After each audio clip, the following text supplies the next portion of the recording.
Right, we're going to get it this time. This is the Fair Enough City podcast, and it's presented by me, Denis, and my really good friend, Roger O'Sullivan. This is the podcast all about the Irish soap opera Fair City, made for people who've never watched Fair City. And it's watched by over 500,000 people in Ireland every episode. Just to put that in perspective, that is 1/10 of the Irish population. And twice the population of Iceland. So what we're going to do with this show, this podcast, is we're going to take each Fair City episode, blurpy, fucking blurp. I actually think we write it down.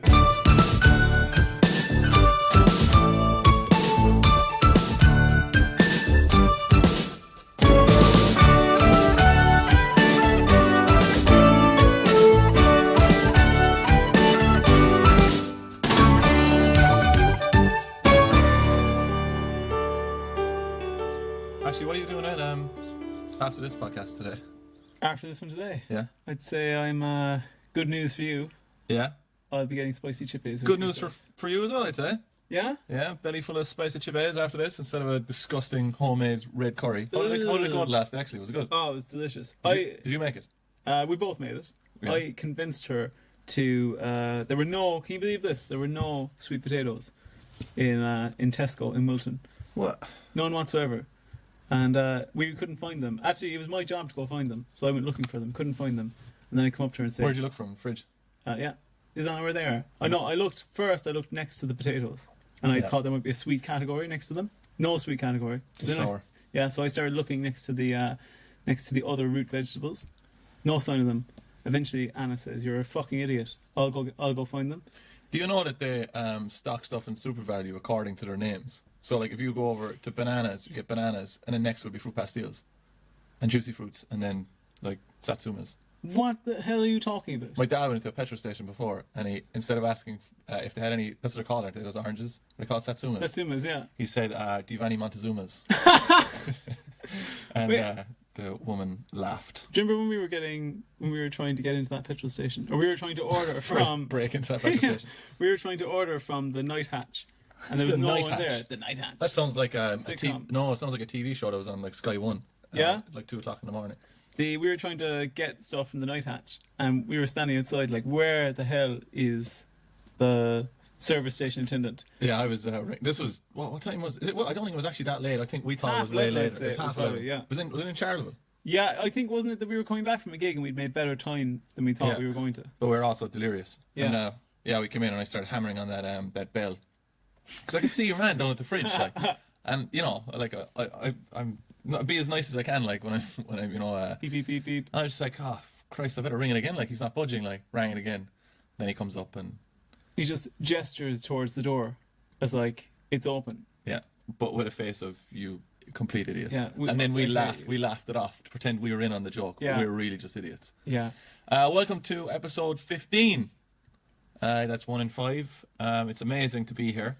I have to say, you're down. I am dead. You sound... Yeah, I'm absolutely dead. We had a big gig on Friday in Black Sheep Comedy Club in Ballincollig. Great gig. Yeah. 130 people in. Bernard Casey and Fred Cook. It was fantastic. And what did we do after the gig? We went and we got a takeaway. But Roger had a little sit down with me during the week, and he said, "Denis, we're getting too many takeaways now." Roger's stripping here. He's taking off his jump air. But he said we're having too many takeaways. So then, was it the next night we had a takeaway? Yeah. Yeah. Because a lot of the time when you're gigging like we are, two busy boys. Do we mention we're comedians? Because we're always gigging. Yeah, we're always gigging around the place. You might have seen us somewhere, but or heard us on this podcast, and we'll be gigging around, and you'll be coming home. Or she. You'll be coming home late at night, and Denis will be driving, and Denis will. Oh, will I tell him about road jokes? No, you probably should. Go on. I won't tell him about road jokes. Road jokes is if you want to know about road jokes, you can Instagram us. Yeah, I'll tell you in a message if you want to know about road jokes. But it's possibly not the most legal thing Denis has ever done. No, probably not. Actually, I don't know what road jokes are. Yeah, great. You're so whip smart with all your excuses. Thank God they can't rewind this. Yeah, but what was I talking about? Takeaways. Yeah, we always end up getting takeaways. So Geography. I decided Clinton Greggs. And what is your subject? What would be your mastermind subject? Oh, that's... Father Ted would be mine. Really? Oh, yeah, but I'd have to study up on it. I love Father Ted. Like, more so than everyone thinks they like Father Ted, but I love Father Ted. You're better than everyone else. Yeah, I am. In a way. In most ways. What about yours? Go on. I wouldn't have one. You wouldn't. talking shit. Imagine the balls on somebody whose mastermind subject is general knowledge. No, mastermind subject is mastermind. Oh no, that's good. Any question that's ever been on mastermind? Yeah, just ask me again. Yeah. And I get them all wrong. Oh, wouldn't that be great if you pretend you just studied and just got them all wrong? Yeah. Oh well. Too cool for school. Oh, I need to warn you of something as well, right? We're currently on 77% battery power on my laptop, and the plug is broken, so I can't. The plug's broken. The plug's broken. This is like speed. So we have to get it done fairly quickly. Really? Yeah. So Wow. I'll keep an eye on the old battery percentage. I definitely would. And recording audio, I think, is one of the most battery-intensive things you can do. But Plug completely broken. you've pretty much never listened to any of the podcasts, right? So you have no evidence that You've been putting them out. any of this is up here or up whatever True. it is. They're actually using the cloud in Fair City this week. Yeah, but they seem to get it wrong. Do you not think?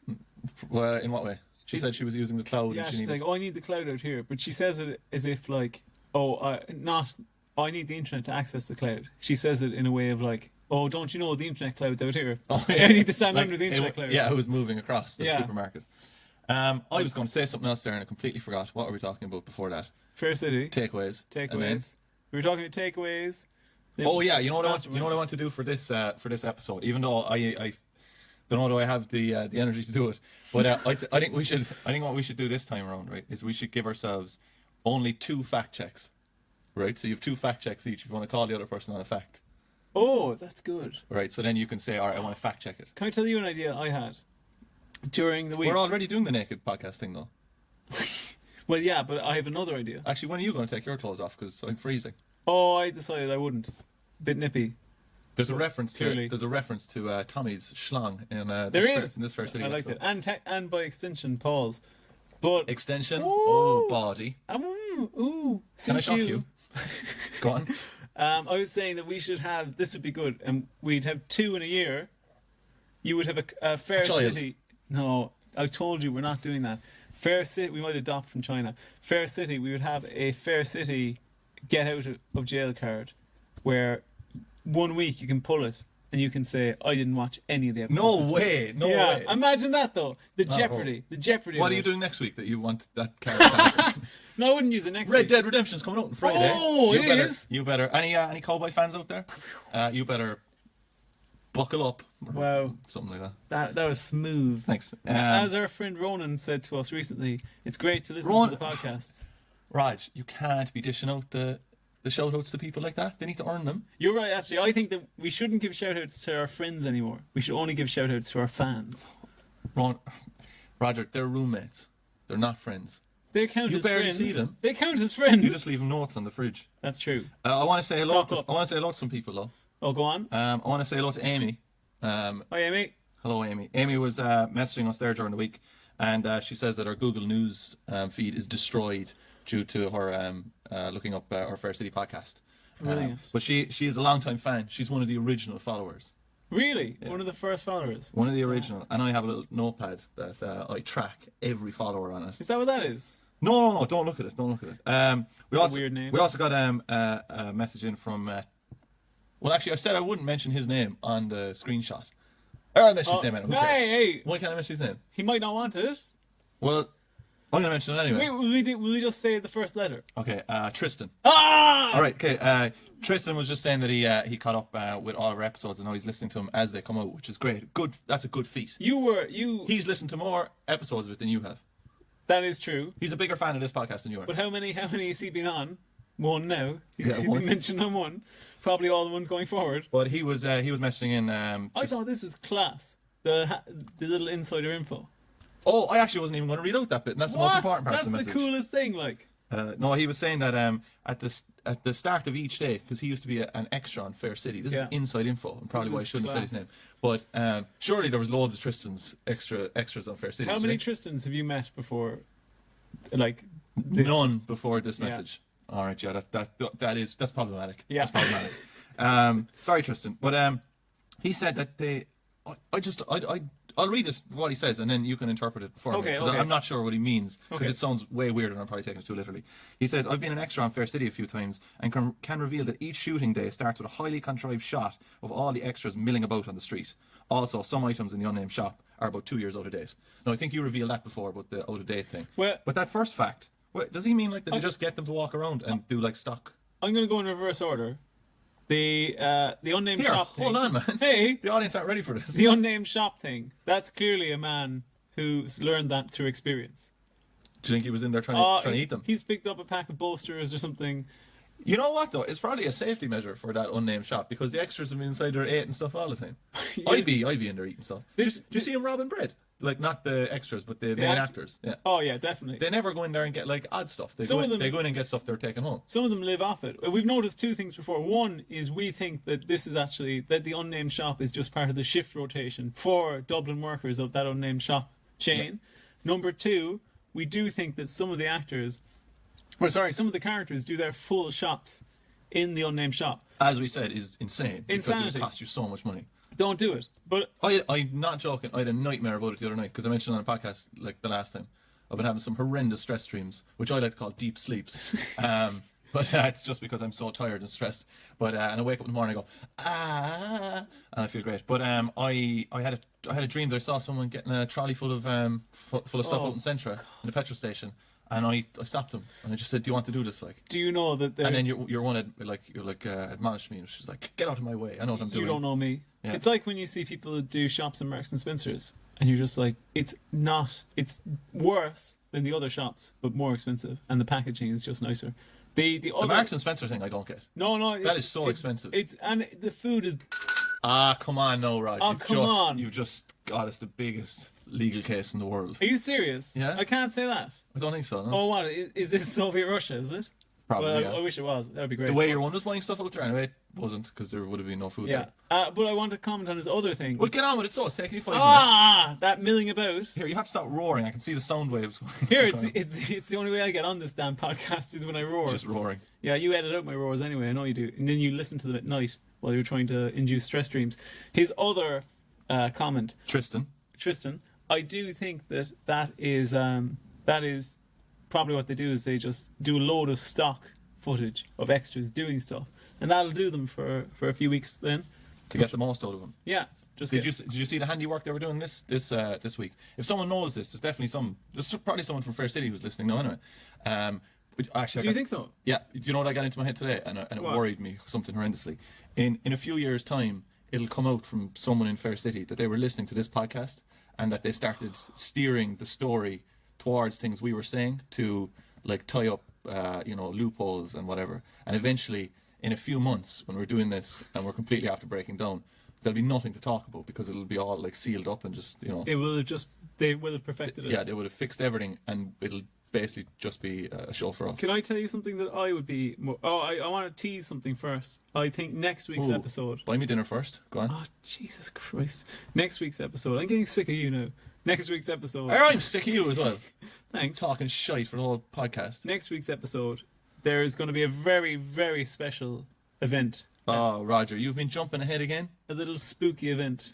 Oh, wait, for us? Yeah, we're I going thought to you do meant it. in terms of Fair City. No, Well, tell no. them what it is. No. Do you not think it should be a surprise? I don't know. Do you think it should be a surprise? I think it should be a surprise. Suffice to say, you'll be terrified. You'll be spooked out of your head. And what will it involve? Because they think it's probably a piss take. What? So, like, as in, there's going to be nothing. Oh no, there will be something. It will. I on a non-Halloweeny spooky way, I'm terrified to do it, and I don't want to do it, but I'm doing it anyway. Yeah. But the only thing is that you have to do it to make me do it. Or I have to organise everything. I'm never going to do it otherwise. Yeah. It's we're trying to work out the technical side of it. We'll probably have to test that a bit later. Yeah. But I have the van. Before we get started on episode 1, all of these podcast episodes. Not what I'm trying to say. All these Fair City episodes. First one was broadcast on when? Come on, Roger. Eyes his glasses off. It's all a blur to him. the 14th. The 14th. Of October. Sunday, the 14th of October. And then we've got Tuesday the 16th, Wednesday the 17th. 1 second there. And Thursday the 24th, which is in 3 days' time. 4 episodes as always. What a shocker! Do you think we'll ever get? We might get a week soon where it's up. What? Do you think so? What would be coming up? I don't know. Bank holiday? All Hallows Eve. Red Dead Redemption? Yeah, they might give us Friday. Or, well, no, it's Friday. Doesn't matter. All right, so what happened last week? Because we forgot that last week. We were trying to set up what happened. Okay. So I'll let you take it away there, Well, Raj. Take it away. last week there was a bit of... Callan came back. Callan, who is Jane's James and Paul Brennan's the offspring son. of them. Oisin is also Paul Brennan's son. Yeah, but I don't. And Ruth is his daughter. Is there any other ones? I don't know, but will you let me take over a sentence again? That man is like gremlin eggs around the place. He's very fertile. Did you ever see that movie, The Most Fertile Man in Ireland? I was starring in it. Whoa. Oh. No. To be fair, you don't even see those kids. But Callan came back, and he was your face. Callan came back, and he wouldn't live with Jane because Jane had taken your face when I said on a podcast that you have kids that you don't talk to. But go on anyway. Well, yeah, but she knows, so it's not a big secret. But just want to say hello to James and Luke wherever you are. No, you don't know their names. But Paul, Callan came back, and he started living with Paul. He wouldn't live with Jane, his mother, because Jane's living with Tommy Dillon, a man who previously hid in her attic. Yeah. Is that true? Classic attic trick. Yeah. Classic attic We've trick. all been there. Roger's still pulling insulation out of his arse. Excuse me. Yeah. Did you ever insulate a house? Yeah, well, we've talked about this. Oh, when you lived in that woman's attic. Oh, yeah. I count as insulation. Must have been roasting up there, was it? It was by the time I was done. Insulating the attic. yes, All right, great. very much. Very much. Very much so. Do you think that gives him enough anyway? All that. There also, meandering Paul crap. Brennan had water thrown on his face at some stage. Did he? He did, yeah. By Jane. No. That didn't happen this week, did it? Oh, I don't know. Can't remember. I think that happened. Oh, and then we were dealing with the little love triangle, the tryst with Mairead, Will, and Chris. Chris is gay, Will's bisexual, Mairead is straight, and in a Tesco ad. Yeah. Also, I have a tinfoil conspiracy going on this week as well. Sweet Christ. That all the jobs, if you get into Fair City, whatever thing they've got going on there, the same agency or something, if you get into Fair City, you also get to do the ads on the RTE player in between Fair City. You think so? Yeah. So Give if you me an get example. all right, so we've got the Frank and Honest coffee ad, which is done by the Thespian Bob. Yes, yeah. We got the Tesco ad, which is done by Melanie.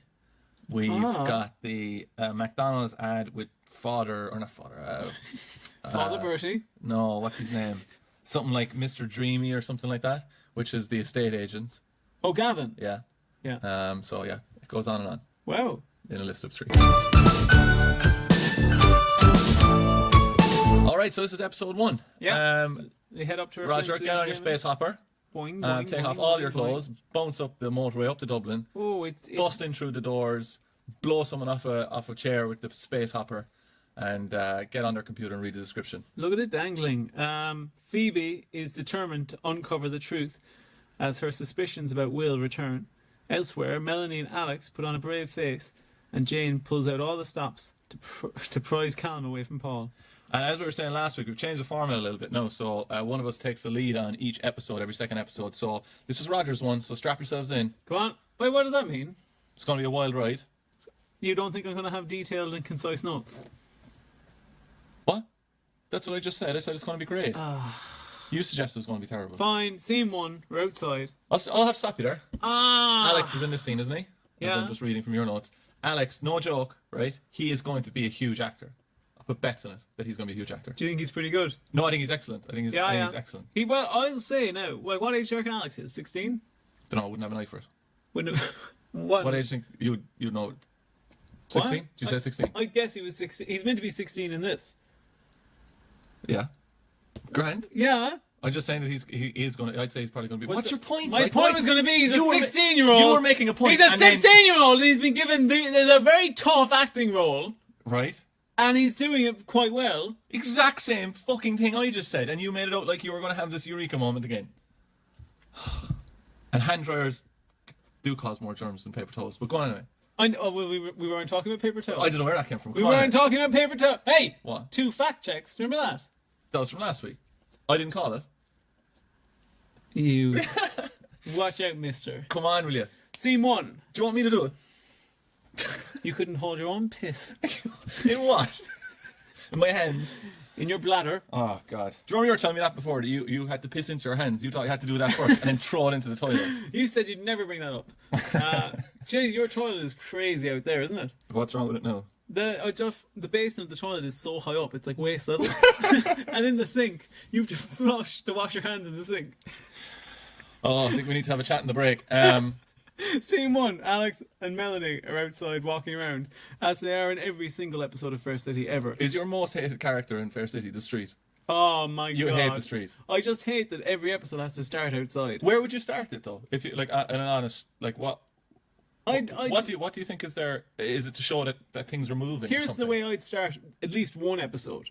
I'd have Renee in the Unnamed Shop facing off all of the items on the shelves, like making sure they're in order. And then I'd have who's going to work? Melanie. Melanie's off to work. Melanie comes in the door and goes, "Are you open?" And Renee goes, "Yeah, of course we are, of course we are." And then Melanie goes in, and Melanie starts talking about all the items she could get for breakfast in the Unnamed Shop. Yeah.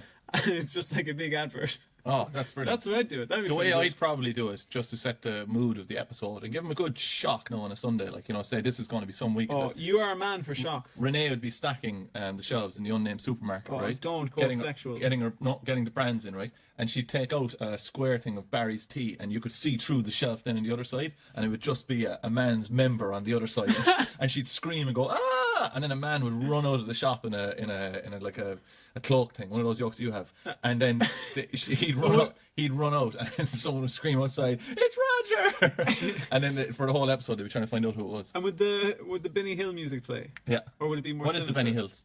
That was such a weird show. Like I obviously never grew up watching it, whatever, but that was like little creepy guy going chasing women and feeling them up and then running away. I loved. Thank God the rest of the British presenters weren't up to anything. So Alex asked. What scene are we on? We're on scene 1. Yeah. Are you ready to go? Are you ready to stop interrupting? Whenever you're ready. Shitting here fucks. comes the ticking clock. Yeah. Come on, will you? Okay. Scene 1. We're outside. Oh, back to scene 1. Great. Come on, will you? Alex asks Melanie why the flat isn't ready. If she's paid for the flat, in case you're forgetting, last week Melanie was trying to sort out her flat. She said she has it sorted. Before we get into all of this, right, I just want to say that one thing that I said would be great on Fair City would be if they had a homeless storyline, right, which they look like, to highlight awareness and whatever, right? Unfortunately, this homeless storyline that's probably developing here now is also the most annoying storyline, nearly more than the Bishop's whole murder thing. Really? You think it's more annoying? But it's been happening for so long. Like, the same thing keeps happening. They go forward, and then it's like, oh, we need 2 months rent for this place. Oh, it's fallen through. No, we need 2 months rent for that place. Oh, it's fallen through. No, it's like, just moving on a bit, like, Have you ever seen any Italian neorealist films?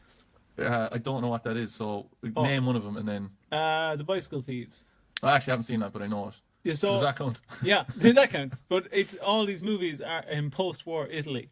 The dominant style that came up through films was like this incredibly harsh, real. Like Italy was devastated after World War II. Their own fault, really. But picked the wrong side. It seemed like a good decision at the time. But they had these films that were like. But if Mussolini, took care of his side of things, we wouldn't be in the mess we're in today. Oh Jesus! Go on. What I was going to say was that you're going to have to edit that. Yeah. Go on anyway. So there was this wave of films, Italian neorealist films, that were just incredibly harrowing and bleak, and like they can be about. Some of them are 2 hours long. Like The Bicycle Thieves is about a lad. Are you going to draw a comparison to those films and this podcast? No. Okay, good. But what I was going to say is that these films, what they basically are, is reflecting real social issues that were happening in Italy post-war. So there'll be these 2 hour long films. It's just a lad walking to different businesses in Rome trying to get work. And the last scene will just be him with his son being like, well, we didn't get work. We're going to starve to death. That's the movie. And that is what the Alex and Melanie storyline is like. Because like you said, every nothing happens to make it get a bit better. It's just like every time they've solved a problem, another problem arises. But like I assume I'm going to give the Italian directors a bit of credit here that like it's that classic thing of this has happened, but no, this has happened, but no, this has happened. But in the Fair City thing, it's just this has happened. It's happened again. It's happened again. It's happened again. That's fair enough. Yeah. So you're saying that like basically a post-war almost apocalyptic film is better pulled off than this episode. You come away with it feeling a bit more positive. Yeah. So Alex and Melanie still outside. Alex basically is cotton on to the fact that Melanie doesn't really have things together. She said that she's paid up front for the house, but they're not being allowed in for the flat. But they're not being allowed in because the landlord is changing the windows. Jackie arrives over then, and Melanie says that she tells Alex that she's going to ask Jackie if they can stay in the dolphin pod in order to have somewhere to live. Yeah, and she says to Jackie, or she says to Alex, "Oh, Jackie will give us mates rates." Yeah. And I assumed, oh, they've already cleared us with Jackie. But then she goes through the whole thing with Jackie. Yeah. Kind of disturbing, really, because Jackie's not like up for it too much. Oh. I thought in a previous episode that they said Jackie offered Melanie and Alex to stay in their gaff. I know she charged them the dolphin pad, and she has to clean as well, which is part of it. yeah, that is it. That's the thing that I thought was most disturbing, is that she's told, Jackie eventually says to Melanie, yeah, I'll give you mates rates.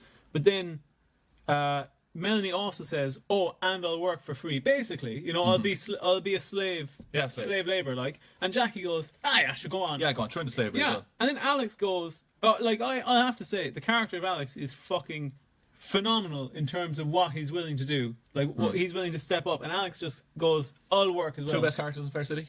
Oh, Alex? No, but I mean, And Melanie? do you think they're the two best? They're the two characters.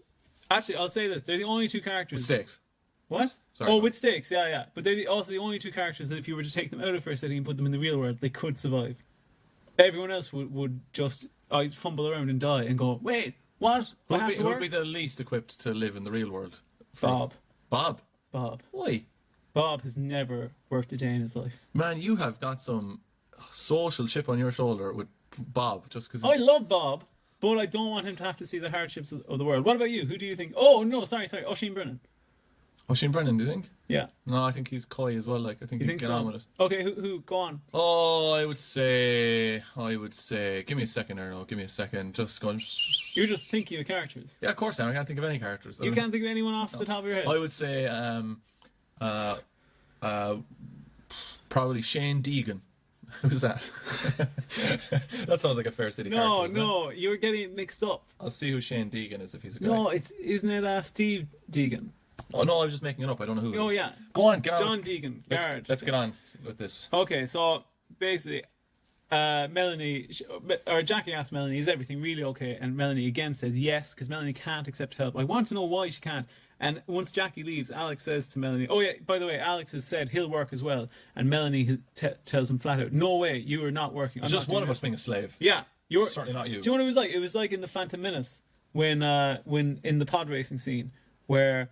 Best scene in the whole movie. Oh, yeah. And the most essential. Without This that pod is- racing, wouldn't have made any sense. This is pod racing, and what's his name? Qui-Gon Jinn has bartered with Sebulba, or no, Sebulba's the other racer. I can't remember the name of the guy. Watto. He's Watto. Wow, that's amazing. Remember that. he's argued with Watto, and he's arranged that if they win the pod racing, he can take Anakin, but he can't take Shmi, which is the name of Anakin's mother. She has to stay in slavery. Anyway, that's what this scene's a bit like. So, Shmi and Anakin. Shmi and Anakin. Yeah. Oh, that is it. Yeah. But they even have some of the same. Jesus, manners. we haven't even got. Where are we? Are we on scene 2 yet? Oh come on! I'm going. No. This scene's essential. This bit is essential. Roger, you think every scene is essential? Jackie leaves, and Alex says to Melanie, "Why didn't you tell her the truth? Why didn't you tell her that we're pretty much out in the street?" And she says, why?" Basically, Alex questions why Melanie is keeping it secret. We'll be back to you straight after this. And Melanie says that people might not think they're okay if she tells them, and that people gossip, and she doesn't want people talking about them. And she's kind of lying to Alex. She's a proud woman. Yeah. Scene 2, Unnamed Shop. We're at the coffee dock where all the saucy things happen. Dara and Farr. People are loving coffee this week. They are filling up coffee in that Unnamed Shop. Can I shock you? I actually adore getting coffee from petrol station and small supermarket coffee. Why is that?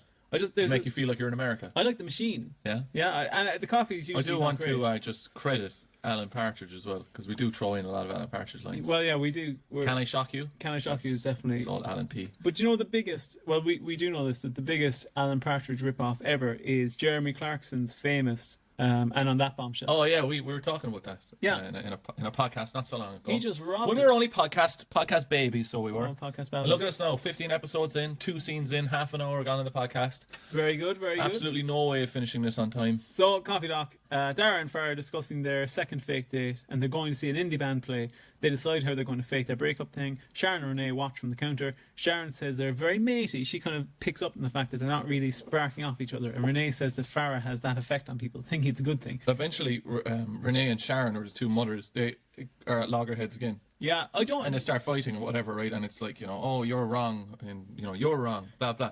I got another terrifying thing in Fair City. We're at it long enough now to see who the lasting characters are in it. Yeah. Like, so Renee seems to always be there. Sharon seems to mostly always be there.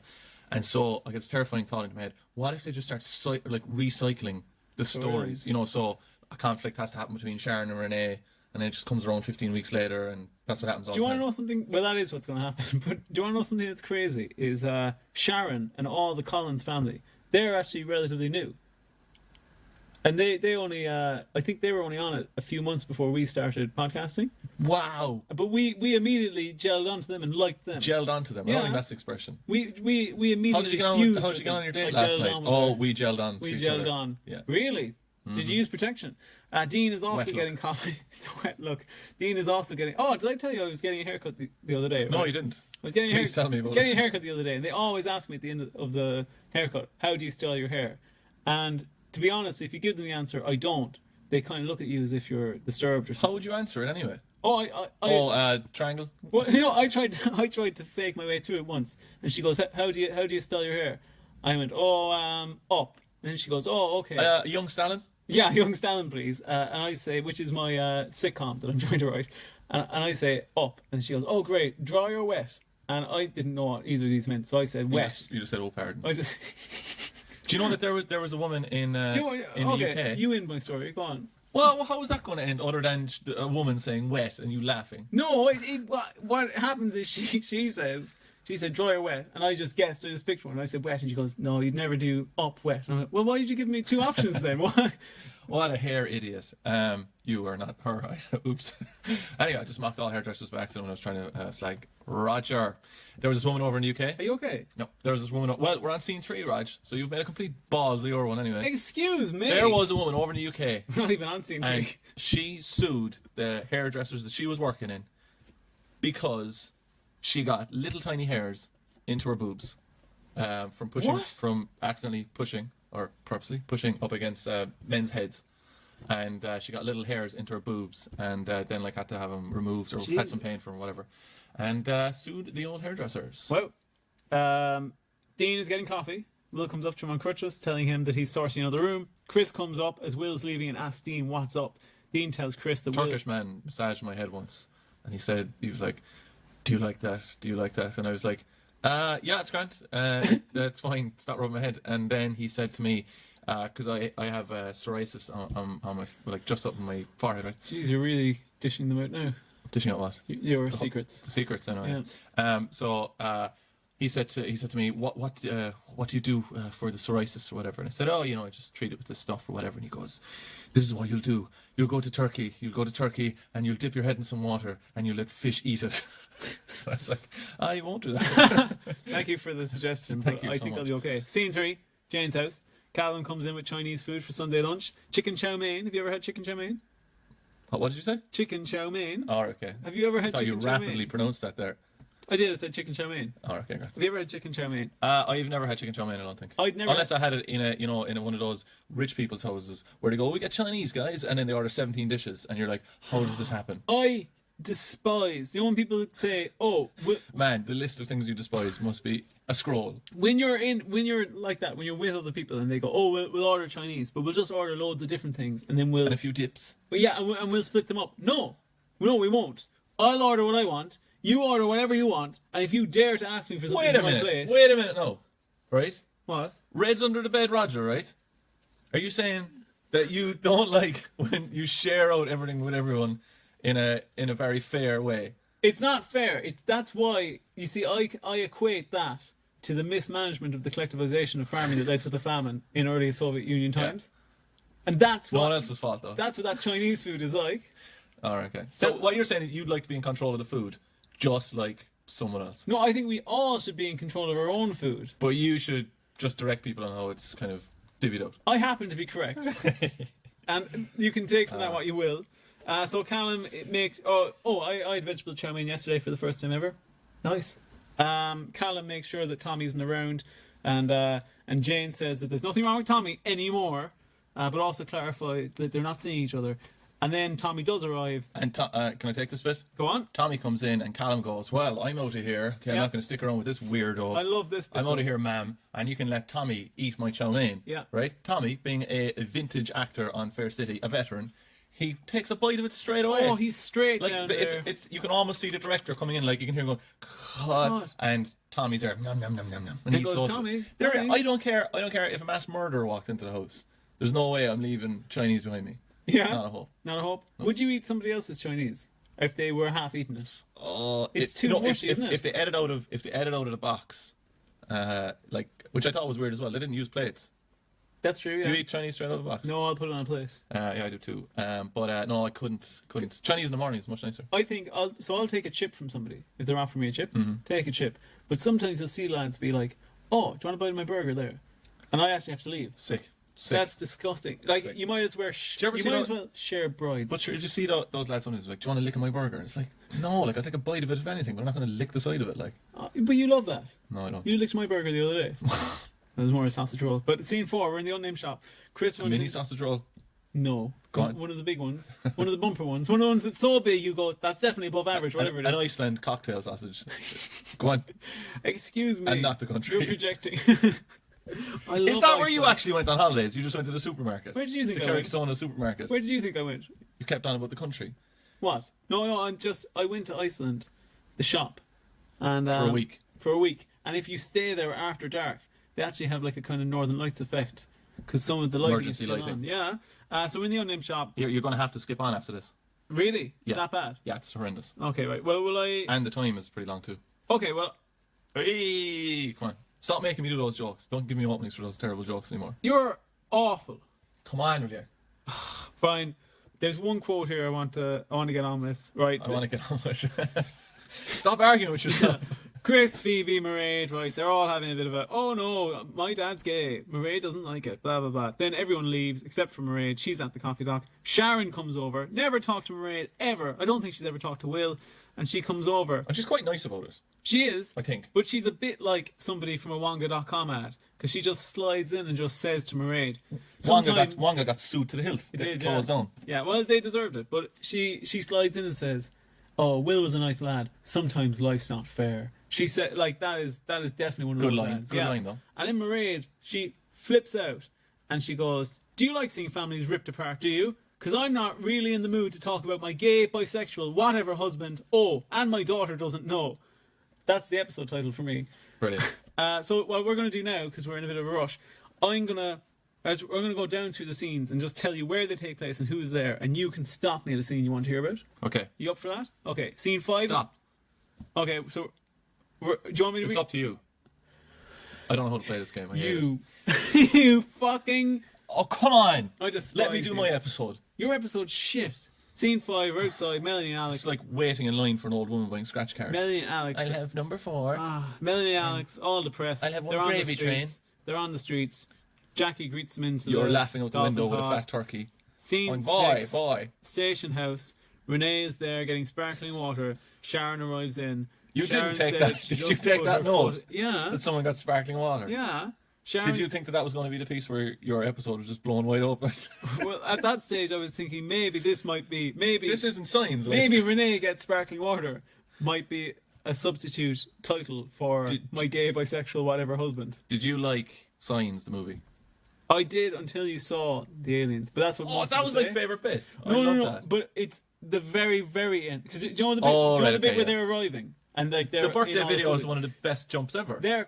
All of those are class, but they just can't stick the landing when the alien finally comes out. Yeah. It just doesn't quite. But I stand by the fact that that's quite a good movie, and people dismiss it. Do you know what's also a good movie by M. Night Shyamalan is the one with Bruce Willis in it, but not The Sixth Sense.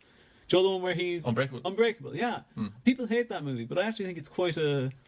I think they've gone full superhero on the new one, though. Yeah. Was that Mr. Glass? I don't like the look of that one. No. But I liked. They did that. You know that shot where 2 people jump off a building and then the camera follows them over the edge and then they fall down and they're flapping through the air and whatever. Yeah. And then it goes bong. That movie's so cool though. Oh, imagine a Fair City Michael Bay trailer. That'd be unbelievable. We could make that. Mondo, do you want to deliver this package? Do you want to make that? Yeah, I wouldn't mind it. That would be pretty. We could definitely make that. Darren Farr. I'm going to write that down. Darren, don't put it in the podcast. Oh no, dude. Oh no, what if somebody else is better than us and they make it? We'll see. Anyway, Darren and Farah discuss how they're going to break the news to their parents that they were never really going out. Dara strokes his beard to look like he's being thoughtful because Farah coaches him. And then Didn't understand this line. yeah, she says, "Oh, we don't need wizard impressions." And then he said, "I was being a politician." In the end, Dara says that Farah was going to say she just didn't fancy him, and Dara says that's ridiculous. Every girl fancies him. Then they go up and. Do you think they're going to get together? Yeah, obviously, yeah. So Wait, is this? Do you have the? No, you don't. Do you have the photograph episode, or is that me? That might be me. That's horrendous. Can't wait to get photograph to that. episode. Oh, you do have that. And when I was watching that last night, I thought, I wish I had this episode. You've got a fucking trump card. So, then Callan arrives in, spots Tessa. He flirts with her a bit, but he's kind of weird, like the way he flirts with her. He says, "Oh, tell me your name. I'm Callan." And she's like, "No, I'm not going to tell you my name." I'll guess it. I don't like this approach. I'll get firmly up on my white knight high horse here, but I don't know, man. I couldn't do it. I couldn't go. He's a bit leery. You have to have. There's a woman sitting down having a glass of wine, and he just goes over and goes, "Hey, how are you getting on, baby?" He says, "I'm not going to leave until I guess your name." He pulls a Rumpelstiltskin. He's like, "Oh, I'll guess your name." How long would that take? Like, All right, here we go. Don't look at my notes. Can you remember? He guesses 2 names before she tells Vivian, Vivian's name number 1. Britney. Now, what do you think he was trying to imply with those names? I think from a Fair City writer point of view, they were saying Vivian is a stupid name. Just gonna say it, right? Yeah. I quite like Vivian. I don't really care You've about no any names. No. And then they were like, Britney is like cool because they think that Britney Spears is like still in the charts. Well, I was thinking, Which yeah. she actually might be. I don't know. I was kind of thinking that they were going for, he's going to say flattering names. But what's flattering names? I think the only unflattering name is Gertrude. Do you not like Gertrude? Would you go with a Gertrude? I'd call her Gertie and I'd go with her. Would you ever go out with a girl who's No. the same name as your mother? No. Or your No sister? way. No. Not even your sister? No. That almost happened once and it freaked me out, so I didn't go Yeah, ahead. but that was your sister, though. That's different. Ah, sweet Christ. Go on. What about She's you? still listening to the podcast. What about you? Yeah, she does, yeah. Yeah. Could you go out with a girl who was named after your dad? That's a toughie. If you No, I definitely could. Yeah. could you go? You could go I out with a definitely John. could. And my brother's John as well. So John's Double fair. John. Ugh. Would you go with 2 girls called John? Both of them. Would you ride my brother and dad for Yes. €1 million? Okay. I didn't even say for how much. Do your parents listen to the podcast? No, they don't at all. Right. They pretend they do though. I love your podcast. My actually, I have another story for you. My mother, we have a little family group I love this, yeah. WhatsApp thing, and you could have pretended you didn't hear it already, but but do you know when you say I have a story for you? I think you're talking to the listeners. well, I am because Yeah. they're our family. They are, yeah. So Well, I my family. You're like an estranged father, just turns Hey. up every 3 weekends. You're an brings them gifts, and I have to do the hard graft during the school runs. fuck that. In comes Cooley. I got off a bus before. You got off on a bus. Man, was I sore. The exhaust pipe was never the same again. Burning. Yeah, should we leave this early? No, we're having this. I got off a school bus. Operating. I got off a school bus before. But You got off on a school we were bus? actually in behind the Iron Curtain when we were the former Iron Curtain, anyway, former Soviet states. Yeah? But anyway, got off a school bus, and it was the worst school tour we've ever been on. And, Where'd you go? Went to Prague. But we, On a school tour?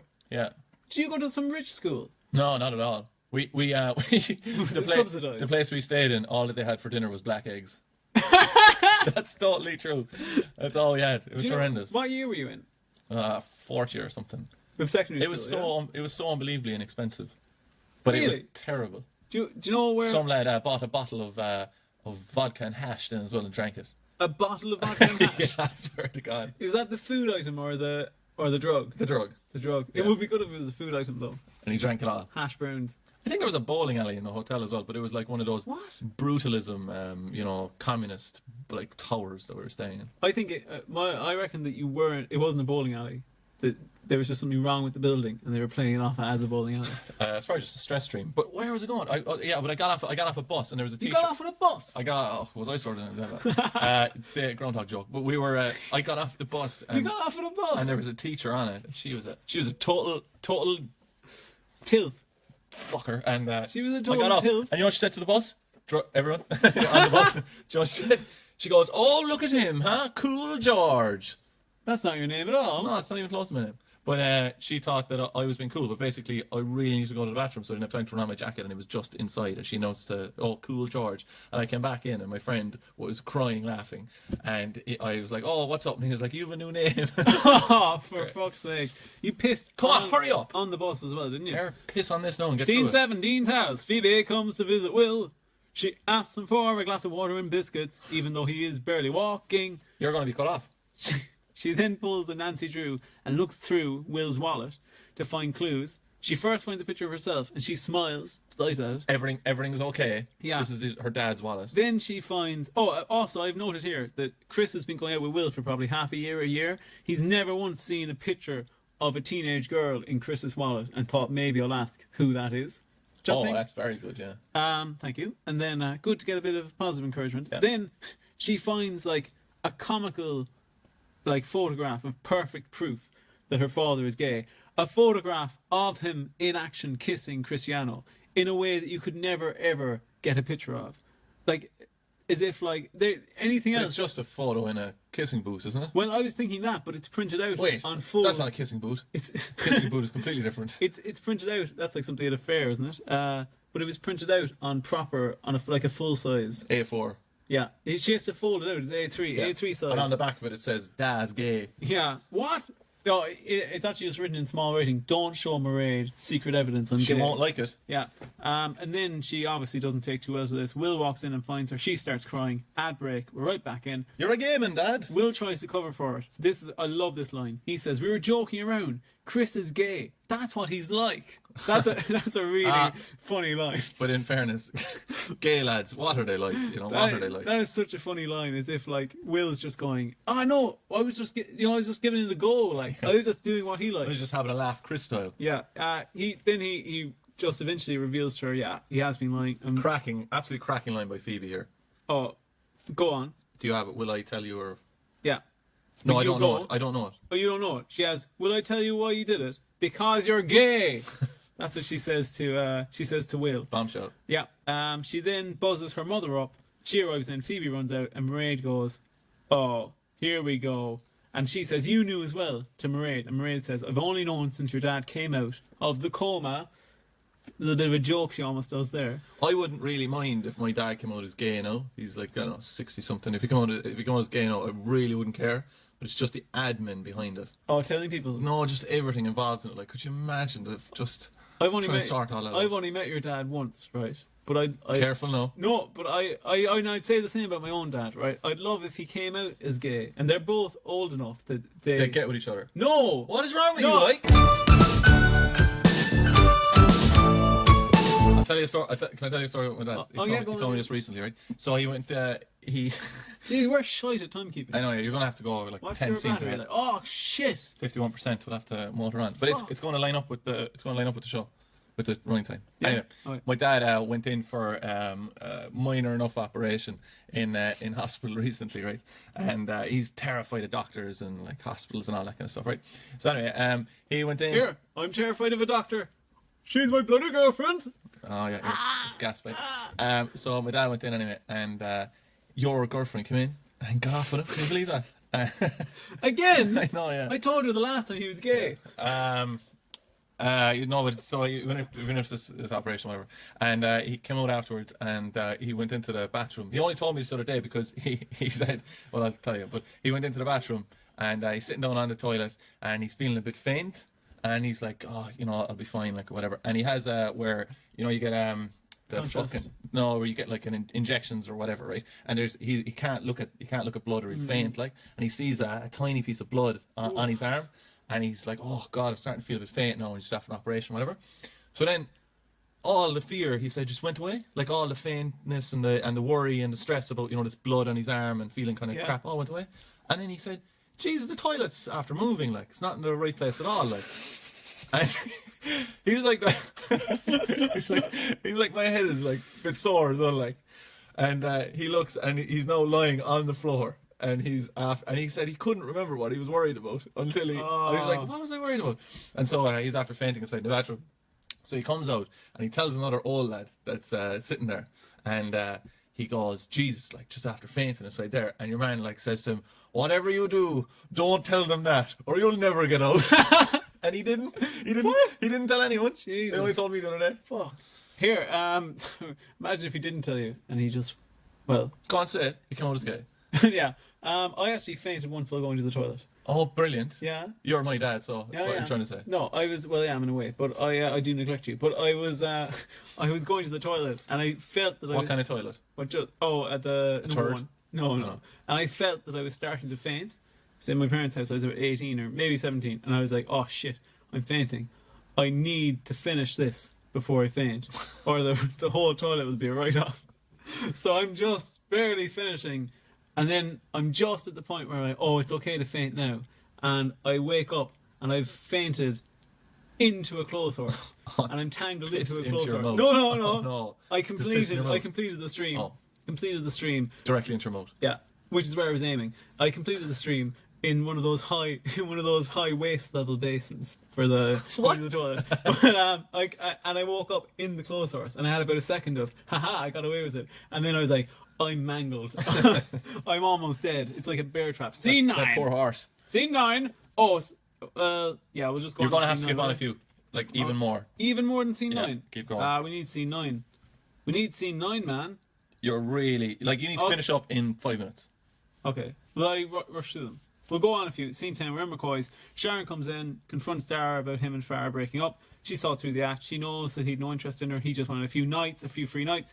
Dara has a sweet little heart-to-heart with his mother and says she's great, ma'am, and that they'd all be lost without her. Then he offers to buy her a drink. Scene 11. Curtain call. What? We have to start finishing? No, it's just joking. Okay. Thanks. I don't understand with the Farah. Dara as well goes, is it even in this episode? I don't know. But he says at one point, he goes, here, come out with me, and drinks are on me for the whole night. That's impossible. That's an impossible promise to keep. Oh, impossible. Yeah. You'd be absolutely broke. But he says no spirits. Does he? I think he does. Yeah, I think he says no spirits. Oh, crafty man. But that's still, though, insanity. Yeah, but at least that knocks out cocktails then. Oh. Which are, in my opinion, the stupidest drinks in the world. You think so? Yeah. Have you ever had a White Russian? No. Joe, you were telling me yesterday that you had a dream that we were having, that we had a stupid argument.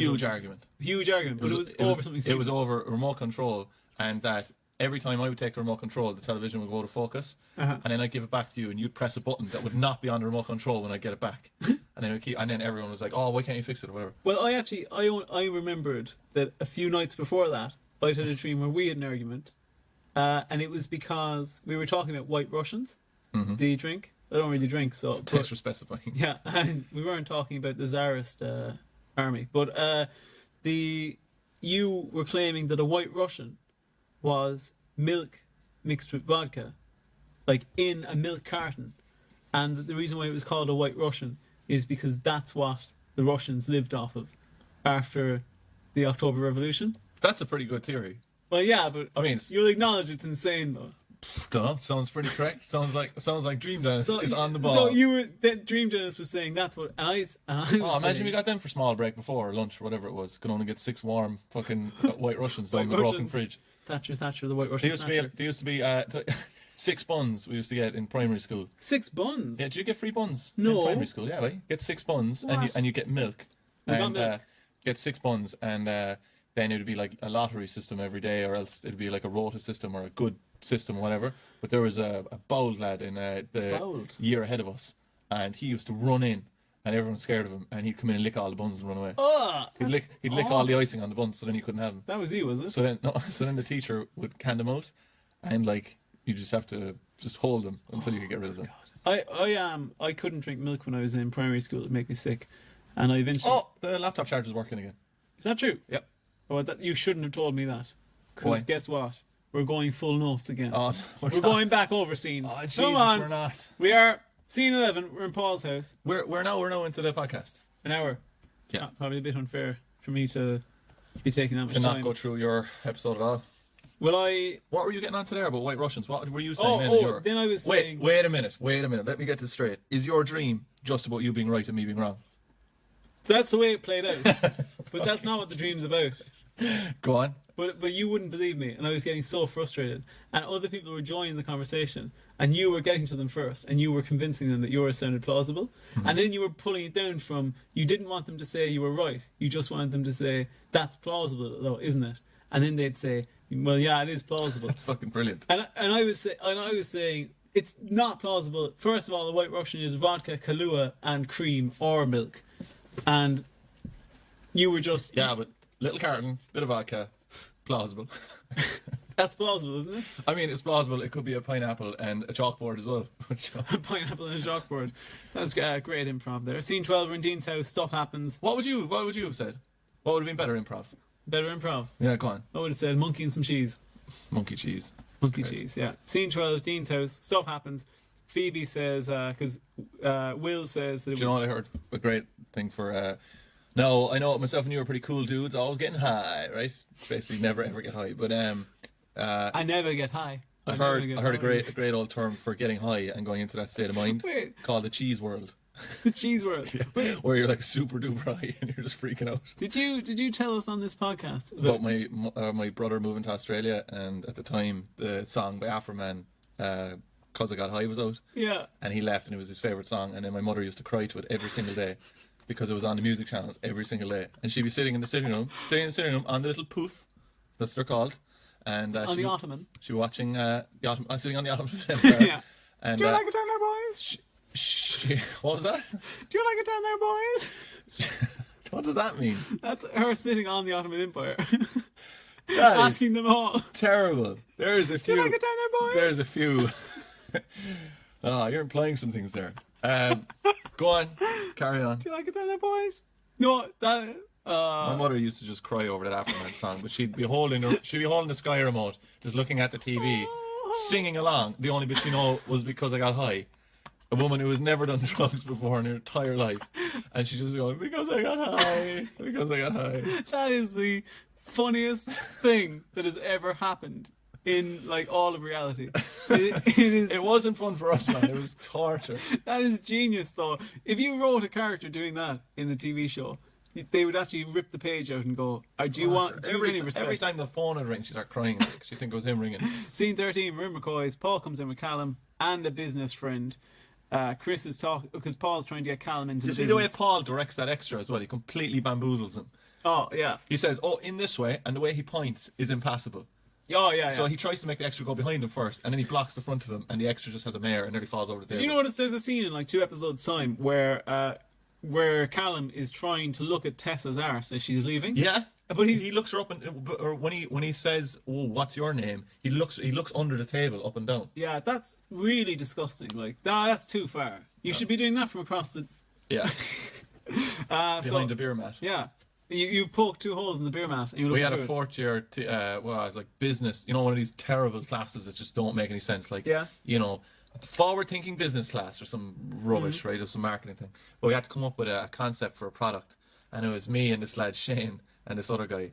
And I think it was Shane's idea, in fairness, it was hilarious, that we, to drive our teacher, Mr. Cotter, absolutely insane, who took the class very seriously, we wrote up diagrams for foreskin beer mats. And he lost his mind. Did he think it was funny or did he get... No, I hated Oh. it. We used to say that he used to... I think he lived in Clare, but we used to say that he lived in a house with 50 mannequins inside it. In secondary school, in transition year, we did... One of our rotations for our subjects was road safety. Mm-hmm. And we were supposed to be learning some stuff you could do in the theory test, doing these free online theory test things. And then... one of the weeks we had to design like that, but we had to design a road safety advert, basically just using Microsoft Paint. Yeah. So, for whatever reason, I still don't know where this came from, and everyone else's was just don't drink and drive or don't, don't run Very into the worried. road. Really worried, but go on. Mine was I had taken a picture of a bee off of Google Images, and then I'd put it inside of a cage that I'd made with the.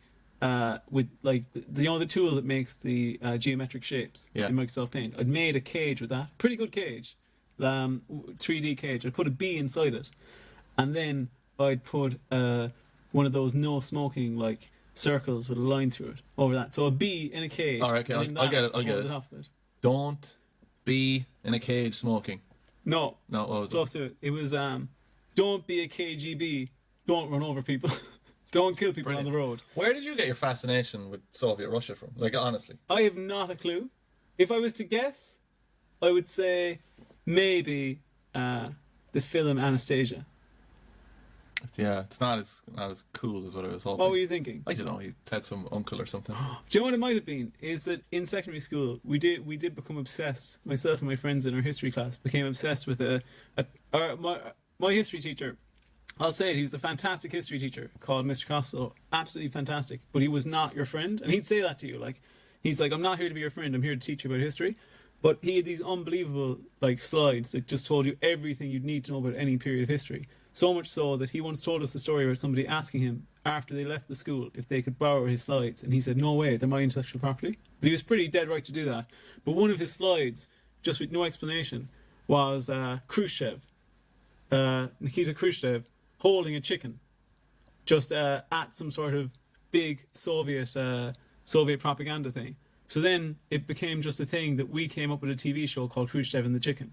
There was like a house share sitcom between Nikita Khrushchev and a talking chicken, and the talking chicken was telling him how to solve the problems of the Soviet Union, and we were like, what should I do this week? And the chickens go, no, because also one of Khrushchev's policies was he thought corn was the way to solve all of the hunger issues of the Soviet Union.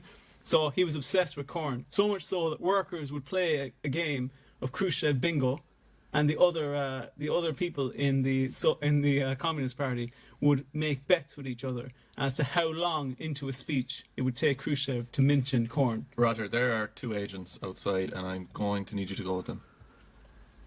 What? A cat walked into Johnny Meehan's class before. A cat just walked away in, black and white cat. He walked in, and Mr. Meehan picked him up, and the lad said to him, Sir, what's the deal with the cat? And it was just a random cat. It was not Johnny Meehan's cat. And Johnny Meehan goes, I love rubbing my pussy. He Swear to God. And did he still have a job after that? Yeah. I had to get him to sign something one day, and I goes, "Sir, how are you getting on?" And he goes, "Not bad for an ex-priest." And then he signs my thing, Father Johnny Meehan, and he wasn't a priest at all. Ever.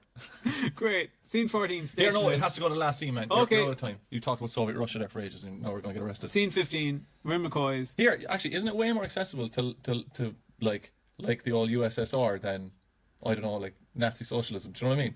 Well, yeah, but they're different things. Oh, are they? Oh, shit, that must be it, so. Yeah, well, I'm just talking about the amount of people that were killed and the way people were treated in that state. Well, yeah, but I'll tell you something though. One of those happened over a really long period of time, Okay. and then the other one, Short. really short. Yeah. Oh, so that's better. Also, another So thing. if you were to like kill your wife instantly, that would be bad. But if you were to like torture her over a number of years and then kill her at the end, Better. More okay, crank. All right, She's lived more of a life. Let me do the last scene. Jesus, where are we? Scene 15. Rim McCoy's. Renee laments the way that.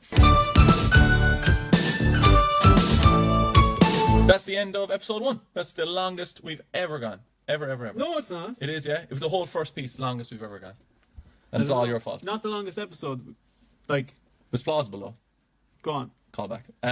Okay, so that was the end of episode 1. How are you feeling, Raj? I'm ruined. You're feeling bad after that? Yeah. You started changing your voice and stuff halfway through it and singing and stuff. That's Singing. a serious point where I know you're losing it in the podcast. That's a tell, is it? Yeah, definitely. Or were you stare intently at me? I'm in a poker game. I've got 2 aces. Okay. What's your title of that episode? Get it quick. The title of that episode is My Gay, Bisexual, Whatever Husband. Oh, also, my daughter doesn't know.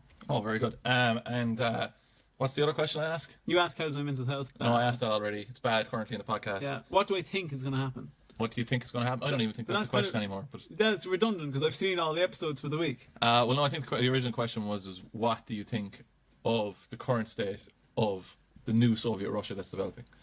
There is none. All right. So we're on to episode 2. This is me. I'm completely worn out Go on. after that first episode. Oh, blame it on me. Go on. Thanks to Sarah Sullivan. So I scene 1. I would be. We're in the street. Who would you be? I'd be secretary of the Communist You'd be Party. chasing after him anyway. What? Hunting him down. I would, yeah. Scene 1. We're in the street. Do you remember the other day I sent you Russian war songs? What was the deal with that? That was quite recent. And it was like goodbye to, I assume, some fate. Was it a woman or a country? It's farewell to Slovakia, I think is the term. And it means goodbye to Slavic women. And what... Oh my God. No, but that is a song from actually from pre-Soviet Union, but it was repurposed, and it's about the women in Russia marched their men to the trains to be taken to the front in the First World War, and Okay. then they sang that as they were going. Good for them. Yep. That must have been a great day out for everyone. It's Mondo Day and Bring the kids. Ray and Deco. I can't talk about any more Soviet Union stuff. It's killing me. You asked. I know, yeah, but it was just a bit of chit chat and you turned it into a crazy recruitment drive. Mondo offers, listen to this, right? It's a great scene. Mondo offers Deco a job on Sunday. Deco refuses to take that job. The end. That's the end of the scene. Good scene. Scene 2 are in Vino's. It's Phoebe and Mairead. Mairead needs Phoebe, her daughter, to grow up so they can get past all this mess with her dad having a gay relationship with Cristiano. Then Dolores, who I thought wasn't speaking to Mairead, but obviously is, comes in and offers Phoebe some work in the charity shop, sorting through some theatre costumes that they got in, and she can keep what she likes. Yeah. What would you keep? Oh, do you know what I actually was looking on eBay recently? Corsets. No, what do you think I was looking up on eBay? Oh, I don't know. It's based on what we were talking about. USSR jackets. Yes. Oh, man. Surplus Soviet Air Force jackets. But you really are looking past like a whole load of stuff that's went on there. Like, No, actually, to be honest, the bones of it. I'll acknowledge not everything went well, but it went to shit when it collapsed as well. There is that quote, who I don't even know who said it, but it's, you know, the thing about Nazis. He's like, you know, I don't agree with their politics, but they had a damn fine tailor. Oh yeah, well. All right, so Dolores, That- she's off printing flyer. Go Is that on. Mel Brooks? Oh, do you want to? Are you going for it? Is this your fact check? No. Oh, I kind of want to find out what it is. Oh yeah, I'll go fact check that. Go on. All right, go on. Oh, we never went to entertainment.ie. Well, that was your fault. Our bloody pals. All right, get on your space hopper again. Go up Boing, to the boing, boing, lads boing, and boing, ladies up in Hey guys. entertainment.ie. Deco puts Mondo in his place while Oisin sticks his oar into a promising relationship. Elsewhere, Farah does some erotic photography. The scandal of it all. Mairead starts gunning for Cristiano, and Callan is shocked to find out Tessa has a child. All right, so now back to where I was again. They do a lot of sound effects on doors in these episodes that drove me half mental. I don't understand, why do they have to put door noises into these scenes? Is it that necessary that we hear a door is opening and closing? When you think about it, how often do you think that you hear a door properly slam in Pretty real much life? every 10 minutes in my apartment with my roommate. You have big fire doors, don't you? Yeah. Yeah. The handle's broken actually on, if you want to fix that. She listen. Yeah. And she listens, yeah? Yeah. He's a serious fanboy. He's an original as well. He Good stuff. he told us he listened to the podcast 3 times on his travels. That's class. He's over in the US. All right, so, oh God, where are we? Yeah, music doors. Dolores then offers to go see Will with Mairead. Don't understand why that would be a good idea, but anyway. Continuing on in Vino's, Tessa is sitting down, and Callan comes over, who fancies her, and Tessa is working on some Gantt charts. Do you like a good Gantt chart, Roger? No. But I'm going to tell you, I'm going to stop Googling this phrase because I can't find it. But what I have found... You know, but I probably am completely and utterly misphrasing it. But I'm not going to look any further because what I have found is when I Googled it in one permeation, the third story down was something titled 10 Reasons Why Hitler Was One of the Good Guys. Now, can I just stop you there? But doesn't Google kind of like learn from your searches what would be more relevant to you? That would not be relevant to me. If it had said Soviet Union was the strongest nation that ever lived, that would have been more tailored The to 10 me. best dictators. I don't even like the Soviet Union that much. You just have an idea of me. An idea of you. It happens to be correct, but... You just like shopping. You just like shopping for Soviet jackets. Yeah. But all right, so guided. You just have an interest in history, isn't that it? Yeah. Do you know how many Soviet badges I have? 2. 5. Don't know what they are. No, but go on. All right, one of them is celebrating the birthday of Engels. Don't know who he is. Engels is one of the early economic theorists who worked with Marx, and they developed their ideas together. They co-founded the idea of communism. The other one of They mentioned Gantt charts in this. you know what they are? To be honest, I didn't know what they were, but I just thought it was the silliest thing to just mention this Gantt chart thing. They kind of have these like, it's like place markers for this means business. Yeah. Do you know what I mean? Like, so Gantt Here, charts. when did Tesla become a businesswoman? When Fair City can't have any standard jobs other than club promoter or business person. Because we didn't pick up on that when we were getting sick of Tesla the first time, were we? Also, her husband's in jail and has just been forgotten about. He's not a husband, is he? Yeah, sorry, father of her child. Yeah. But yeah, so she's working on a Gantt chart. So I just had a look at old Henry Gantt, and he designed this chart, and it's a type of bar chart that illustrates a project schedule, and it's named after its inventor. Believe it or believe it not. Can I tell you something, right? You get Go mad on. at me because I fill our podcast with too much about Fair City. Mm-hmm. And you just fill it with everything but Fair City. Yeah. Thanks. So, I like what I like. But you're gonna like this. You're gonna like this. I actually flipped this up. But Great. Wait, forget what I said about old Gantt a minute being Polish. He wasn't, right? But the lad that he stole all the stuff off of was Soviet Polish lad There we go. called Karl Adamiecki. Oh, that's probably correct. So he that actually wasn't a bad Yeah, pronunciation. I'll go with that. Thank you. So he basically came up with the whole thing in 1896, and then Gantt came up with a very, very similar thing in 1903. And the reason that the other fella's one wasn't widely published was because it was in Polish and Russian. And then Gantt, well, allegedly got his hands in it and published it in English. Well, they're different, but I'd say he did do that. bit of a Tesla Edison job, I'd say. Yeah. Callan comes in, or Oisin walks into Vino's, and Callum, his half brother, is there, and Callum goes, "Do you want to shift?" And Oisin says, "You can buy me a drink first." Yeah. Classic. One scene we're not skipping is scene 5. That's fine with me. Go on. Did you expect we're skipping it? So Tessa says, after their tiny meeting that doesn't last 20 seconds, she goes, "Let me organise some things and I'll call you." Yeah. Which I assume means that she's going to get her Gantt chart and turn it into a PDF file or something. And send it on to him. So then Tessa gets a phone call and she goes, "Oh my God!" Right, we don't hear what happens. But anyway, scene 3, we're in Dean's. Dean and Will are there. Dean is very frosty with Will because Dean has, using the word you used earlier on, cottoned on Man, to Dean, Will's machinations. I feel so bad for Dean. Dean's having a horror show. Did you notice that Dean shaved? I did not. Yeah, shaved off the Really? old beardo. I'd say Dean. Would you say Dean's probably one of the best looking guys on the street?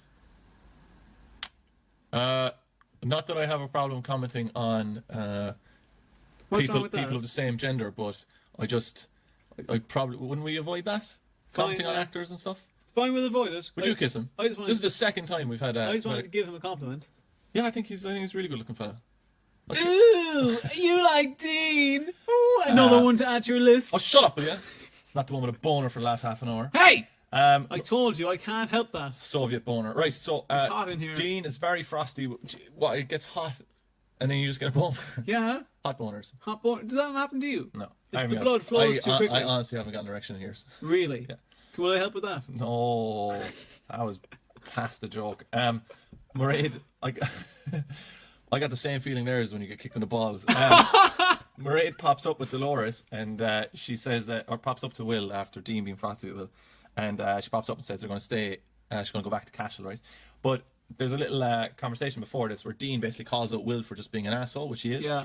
And then Will kind of says, "Oh, it's just because I'm gay, is it?" Yeah. And Dean says, "Don't pull that one on me." Yeah. Phone buzz, no conversation between Will, and then Dean turns around, "My brother is gay." Yeah, classic line. Yep.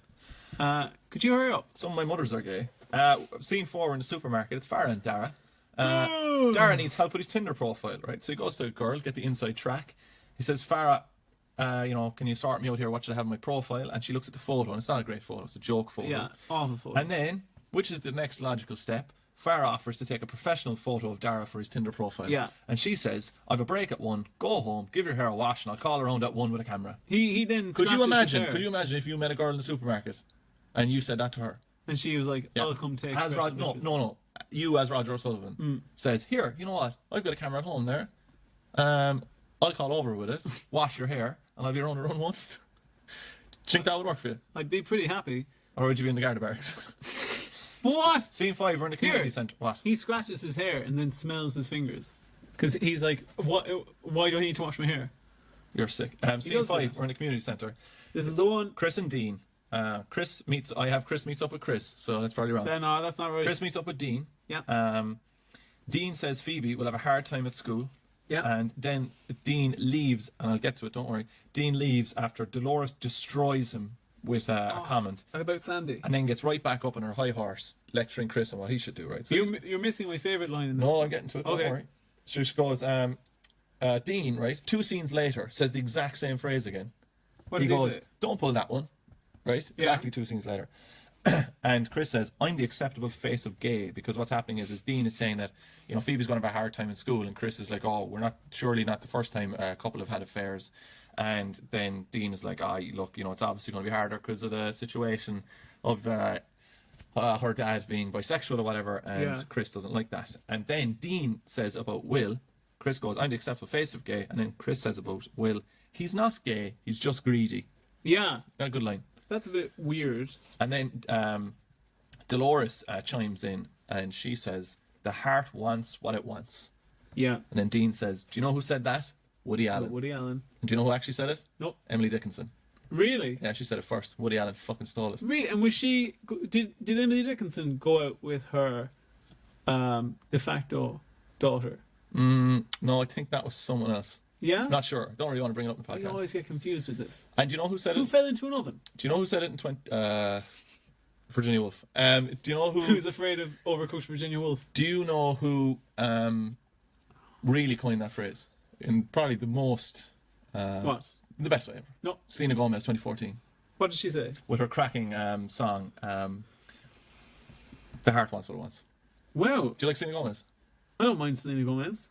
Well, you a big smirk on your face there. She wouldn't be my top singer person. Dolores says this to Dean though. How's Sandy these days? You haven't seen much of her these days since she broke up with Leo. Why was that again?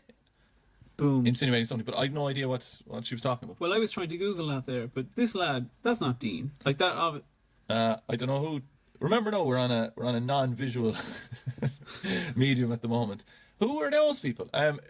Roger has Googled some Fair City things. I googled Dean Fair City and Sandy. he's landed on Bizarro Fair City, where people kind of look like the actors, but I'm not on a in any way. website called Stills Library RTE Archives. Archives. And this image. All right, so it says there that this guy doesn't look any bit like the Dean we know, but that's Michael Sheehan as Dean Dowling. So see if who plays Dean Dowling now. So I'm thinking as well, man, this week, even though I don't know how it would work now, but I think we might bring audio clips of Fair City into the podcast just because of how great this is. This might be the one where I might come in with it. We could maybe just do it for when it's really Yeah, needed. I think this might be needed, right? Okay. We're in the community centre.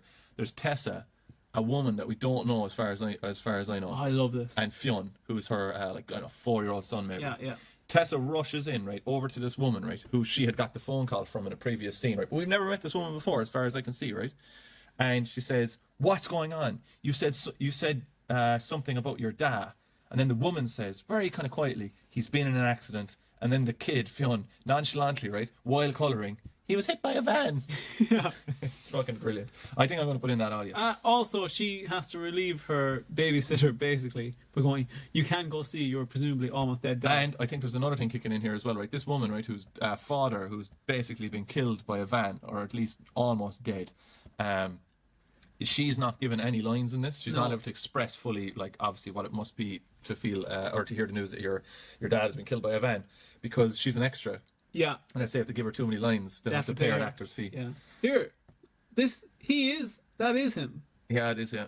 But that's Back to this. We're looking at a picture of a young Dean actor. What he gets older. That's what happens. You look different. I will say, right? Yeah. He's. Oh no, Roger, no. You're going to comment on his looks or something. Oh no, I'm going to say, right? Right. Are you ready? Go on. Be careful now. He doesn't look. Go on. In the older picture, Dean doesn't look. Where he looks like 10 years younger. Yeah. He doesn't look bad or anything. Right. Right? He's still a good looking guy. But he's gone way up in his good looking levels. That's what I'd say. Good for him. Yeah. It's a positive thing, isn't it? I just don't understand why we have to talk about it. I just thought If we were talking about a woman in this saying, "Oh yeah, I know she's way better looking," would you feel a bit weird about that? I'd feel odd doing that. Because Yeah. I feel like I can exist outside this because this isn't my chosen genre of human. All right, okay. Scene 7, we're in the park. It's Charlotte and Deco. Charlotte's really picky about the crap coffee that Deco got from the community centre, and then it's revealed that Deco is closing in on a deal to bring perfume down from Newry. It's Lord perfume. Do you know? Do you like Lord? Lord, as in It's the musician. No, I The singer. don't. Don't like her? No. I have a lot of respect for her musical. Oh, good. We'll ring her up and tell her, will we? Yeah, I'd do that. Who's the name of the bad guy that he's getting the stuff off of? Goo Eyes. Goo Eyes. I thought it was Gooist for ages. I couldn't make any sense of it. Goo Eyes. Goo Eyes. Were you looking forward to seeing Goo Eyes? Yeah. Does he have Goo Eyes? What are Goo Eyes? I assume one is kind of weird. No, I think Goo Eyes, and we've referenced this about other characters before, Goo Eyes looks like somebody who is from Labyrinth. when we eventually see him. Like I think he looks like the second in command of a villain. oh yeah, oh he's the mini boss. Yeah. Scene 8, we're in creepy Sharon's dark house. It's Farah and Dara. They finished taking the photos of Dara. They've done like little kind of headshots of him. Yeah. But Dara wants more intimate photos in a very forceful way, I might add. And Dara goes, or Farah says, sorry, I don't do porn. Yeah. Right? It's very saucy for Fair City to even acknowledge that porn exists. And then Dara goes, come on, I'll take my shirt off, right? And then Farah, in a very strange way, says, no! Yeah. Instead of like kind of playful, like, no, she goes, no! And he's done it. And he's got it off. And then I Dara love this goes, bit. come on, one shot. This has to be recorded. I love this bit though, where Sharon comes in. Who was the mother of Dara. Yeah, and Farah is saying no, I think, because Sharon had started arriving in. Thanks for not turning off your phone. That's probably Thanks a for fan drawing on attention Instagram. to it. But It's just a reminder to break up with Roger. What? I think Farah is saying no because she sees Sharon coming in, like thinking it would be embarrassing for Dara and herself. But Sharon comes in, doesn't bat an eyelid, and just goes, "All right, yeah," and just walks right through the sitting room. And then Farah says to Dara, like, "Do you do this a lot? Like, why doesn't Sharon give a shit that you're naked, getting pictures taken of you, topless anyway?" It's very weird Shows a dark comedy insight. payoff. Yeah. Also, the laptop charger is gone again, and now we're on 36%. Okay, come on. So, see, You're gonna have to skipping skip now, a are few we? scenes. We're skipping. Listen, man, you're taking ages. Listen, You're not giving any gold. Man, the gold. I'm the gold digger. All right, I've got a great one for you. You're gonna love this. Scene Okay, 12, right? go on. Its location is. What is the location? Dolores and Phoebe and Willard are anywhere. It doesn't matter the location, right? It's in Dean's house. It's in Dean's house, right? As I said, it's in Dean's house. No, it's not. It's not. It's not in Dean's house. It doesn't matter where it is. Who cares? It's in the Hungry Pig. It's in the Angry Pig. So it's Dolores, Phoebe, and Will, right? Phoebe is very cold with Will, her dad, doesn't want to talk to him, right? And is just giving him all sorts of crap, right? Which he deserves, in fairness, right? And then she says, Will, you can get the bill as well. Like, she's really giving it to him, right? And then herself and Dolores were at the charity shop. What's her face? Phoebe is after bringing two things. She's got a beret and a fascinator. Fascinator, yeah. Right? And then Dolores goes, I'm just glad you didn't go for the German helmet. And then Phoebe says, I don't think Tip is ready for that. Yeah. Right? So then I looked up the German helmets to put a name on them. Do you know the names of them? Say nearly, do you? No, I don't. The classic. Which ones are we going? Are we taking the ones like Prussian era? Yeah, I went for both of them. So Right. the Prussian one is the best one. It's a hilarious name. With the little Spiky spike thing, on top. It's boiled. I think it's made out of boiled leather or something. But anyway, Oh, yeah? the classic Nazi one that we've all known to love is the Stahlhelm. The Stahlhelm. Yeah, Wow. right. That's what that one's called. And then the other one, right now, I'm probably going to butcher the German on this, but you can help me out. Is a Pickelhaube. A Pickelhaube. Did I see that? Yeah, Pickelhaube. Yeah, I think that- that's fair is that enough. fair enough? Pickelhaube. But it's mostly associated with the Prussian army, right? Yeah. But they're in Colombia, they still use it.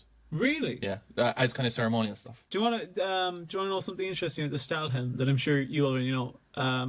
That is what the stormtroopers in Star Wars. That their helmets are based off of that. Well, in fairness, the whole lot of them is Oh yeah. like they are Nazis. Oh yeah, but that exact model of why it fans out in the background. It's in back behind the neck. I didn't know that. It's the same as Darth Vader's one. But That's very cool. Darth Vader wears a Pickelhaube. But that would be cool. an interesting fact that I picked up on was at the beginning of World War One, none of the soldiers were issued any form of protection for their head, other than cloth and leather caps. What? Because they just wanted to protect against saber cuts. Oh. Until they walked into the fields in Belgium and got mowed down with machine guns. I swear to you, World War One is underappreciated for how much it's basically like a science fiction war. I can't read it. I can't read. Oh. I read the book, The Psalm, and Yeah. I couldn't get through it because it was hopeless. Oh, Absolutely hopeless. but like you said there, you have lads that have been trained for like the last time that there's proper global conflict is almost Napoleon type conflict of like muskets and horses baiting into each other, and then like you said, they're coming into this new war, and lads have flamethrowers. Yeah. It's like, what do you do against flamethrowers? But they didn't know what to do when the Germans were coming in, like through Belgium and stuff. They didn't know what to do against they had huge Belgian force. Like the Germans as well had crappy tactics at the start. Yeah, like. yeah. So they just started saying, all right, there's machine gun nests up there in those forts. While we're waiting for the huge guns to come up and destroy these forts, we'll just keep walking people at them. Yeah. And that's what they did, and just kept on getting them killed and killed and killed. Yeah. And then they got this gun, this big huge cannon that I think if you were 2 football pitches away from it, it went off, it would make your ears bleed. Jeez. That was the they fired that into the forts to blow them up, but they didn't have any account for what it would leave behind, and they left behind all this toxic poisonous stuff that like killed all their soldiers as well. The Good crack, though. something about the Prussians as well is that they were pure. It was like a actually, if you They had the Prussian corridor there at one point. That fascinated me. yeah. Where they'd get a place to just go out in a boat, Oh, access to boats. one of the most interesting things about Prussia is, first of all, read up about it. I won't go into it here, but basically Prussia. You definitely will. No, I can't, but it'll take too long. But Prussia was just like a jumped up principality that decided to make all of these land grabs. Why did they and have built such a itself. strong army? Oh, because it was a long history of there being military military colleges there. So that's where Right. that's where the Germans would be sent, the commanders and generals and stuff, to learn about warfare. But there was really, really insane levels of like respect for authority. Like if you could take orders from authority, you were considered like honorable, like totally honorable in like the Prussian mindset. And you get a Pickelhaube. Yeah, so that's why they would march people into gunfire, and all these lads would be like, "Well, I've got to do this." Here, if we open up a merch site, will we sell Pickelhaubes? Pickelhaubes. That'd be dodgy, wouldn't it? Pickelhaubes. And what would be on the Pickelhaubes? Would it be... The What? Pickelhaube is a panorama of the Fair City title, and the spire goes up and becomes the Pickelhaube. Yeah. Or kind of maybe like a crooked cross kind of thing as well. Go on. Scene 14, we're in the street. It's Deco and Ray. Deco is carrying a box, and Ray is saying, "Deco, why can't you be friends with Mondo, my son, anymore?" And then Deco says, "Why don't you let me drop my dead wife's books into the charity shop?" Yeah. End scene. Scene 16, we're in the supermarket. Farah is working away on her pictures. This is where the cloud bit comes in that we mentioned earlier, yeah. isn't it? So the cloud is directly above the coffee station. The cloud is moving in the sky, and so Farah has to be over there on her phone working on it and getting her pictures up on a laptop or something. And her mother, who's the manager of the shop, well, actually, no, I think Farah actually owns it. But Really? yeah, she does it. But Renee says to her, "Here, you can't be on that and here, blah blah." And she's like, "The cloud." And then she leaves. She takes a phone call and she leaves her laptop open. And Renee goes over and she sees the saucy pictures of Dara on it, which she was forced into taking, but everyone just ignored. Okay, so scene 16, we're in Dean's. It's Phoebe, Mairead, and Will. Did you want to say something? I heard a little beep, I was going to say, throat beep. how funny. Oh, Rumbat! I thought you hate Roombat. I haven't seen Where's it. your- Rungaloid? Rungaloid. Is it Rungaloid. Rungaloid? Do you not have a robot called Shambler? No. Rungaloid. Rungaloid. I will say that, how funny would you find it if I changed your wallpaper to be just picture upon picture of Dara posing topless? How funny would I find it? Yeah. Not funny. Do you remember when we were in Edinburgh, you changed your wallpaper on your laptop to something as a joke? I don't, and I'm scared now. You changed it as a joke to a picture of a woman vaping. Do you remember that? Oh, yeah, okay, right. And then when we were in a Christ, coffee man, you shop, scared the crap out of me there. I know what you're going to reveal. Not that I could just edit this out anyway, but when we were in a I coffee feel a shop, commitment to this podcast. I need to leave these things in. when we were in a coffee shop, you opened up your laptop, and that was on it, and you were like, "Jesus Christ, what will people think of me?" And you were trying to change it, but I think you had no access to the internet, so you couldn't get another image to put up there. So you eventually just we were meant to be writing some stuff, and you just closed your laptop again, and were like, "We're not doing it. Yeah, we can't. I can't let people see this." because it was on a what you call a slideshow thing. So all the rest of the folder was topless pictures of you, and they just kept coming up. So scene 16 It is needs Dean's. to be recorded. Phoebe, Mairead, and Will. Phoebe wants to go back to school, and Mairead and her are going to the science gallery tomorrow. That sounds fun. What a scene. Phoebe wants to go back to the hostel because she's sick of her dad. And then the Fair City writers, upon hearing our podcast, try and put in some musical trivia in here about Jimi Hendrix and the Beatles. This was interesting. We're not talking about it. What? No, we're not talking about it because we're meant to get the trivia for the listeners, That's not true. the other way around. Do you know- So no, we're not going to play your games, Fair City writers. Can I touch on a bit of that? Will says you don't ruin your sex life. Oh, ruin! My God, you don't run your sex life past your children. Yeah. I should hope not. That's good parenting advice. Yeah. Oh, actually, back to you remember we were talking about the Prussians and all that? Yeah. That was a second ago. Yeah, a second ago. And we're talking about all the lads getting killed and stuff, right? There was a question asked on a popular forum, you might know it. It's called Bleddit, and it was on a forum, and it asked, "What would you have any chance of survival if you were what are they called? I can't remember the subreddit. I hate when people don't credit the subreddits and then steal it as their own stuff. Right. But I genuinely can't remember what it is. I just thought of it. But it's like Ask Science or something like that, or Ask Historian. Ask Historians. That's just that one. Anyway, they asked, would it be possible back in the day, a few hundred years ago, that if you were like knocked out or whatever, like sword fighting or something, that you could just lay there and not be killed? And they said it depended, when or what time or who you were fighting against. Like if you were fighting against the Huns, they'd go out and rip an ear off because they needed to bring back so many ears, or else they get killed themselves. So you're pretty much finished. Well, you're finished fighting them anyway. But then a few Marines chimed in, like current Marines and lads, or just recently involved in the army and stuff. And they said that what they're taught to do is to like basically bayonet the eye. Oh God! To check to see if they're dead, because what was happening in Vietnam and like World War II and stuff is that let's say in World War II, the Japanese soldiers is they'd kamikaze you with grenades, so they'd wait until they were dead, or else they'd call a medic and they'd stab the medic in the neck then, or they'd basically wait until you come over, you think they're dead, and then they'd jump on you with a grenade. Wow. So what they do now is they like stab them in the eye. Jesus. Is that horrific? And there was just lads commenting on it like, yeah, that's what we got at basic training. I was like, that's awful. But at the same time, they are shooting people dead. So like, But what's a stab in the eye? I'm pretty sure though that stab in the eye, and I'm not. I actually hate the fact that this has become a punchline of the too much of like people saying, oh, the Geneva Convention or whatever. That's completely against the Geneva Convention. I think that is against the Geneva Convention. Well, no, I think the thing that's actually against the Geneva Convention is the hiding with the grenades. So you can test to see if bodies are, well, you know what, I might have made up the bayonet thing. Maybe I misread that. Maybe they were just poking them in the eye. What they were saying was another thing to do is kick them in the balls. Oh, that's better, I think. So that's allowed in the Geneva Convention. But it's against the Geneva Convention to lure people in with grenades and stuff. But then at the same time, are they really going to pull the Geneva Convention on you after you've blown yourself with a grenade? I would. Anyway. We really need to get this. That'd be a good fact check one. What? If we check that, if it's against the Geneva Convention to poke someone in the eye with a bayonet. Do you want me to go check that? The Marines? We don't have time. Nah, it doesn't matter. Alright, scene 17 in the station yard. It's Deco and Charlotte. They're organising a month's mind for Carrie Ann, who was stabbed with a cake tool in her own kitchen. And they're talking about maybe we should invite her mother. And Goo Eyes has been arrested. Yeah. For trying to deliver the perfume. Here, we need to really get through this. I know. Yeah. I'm just. Are you done that episode?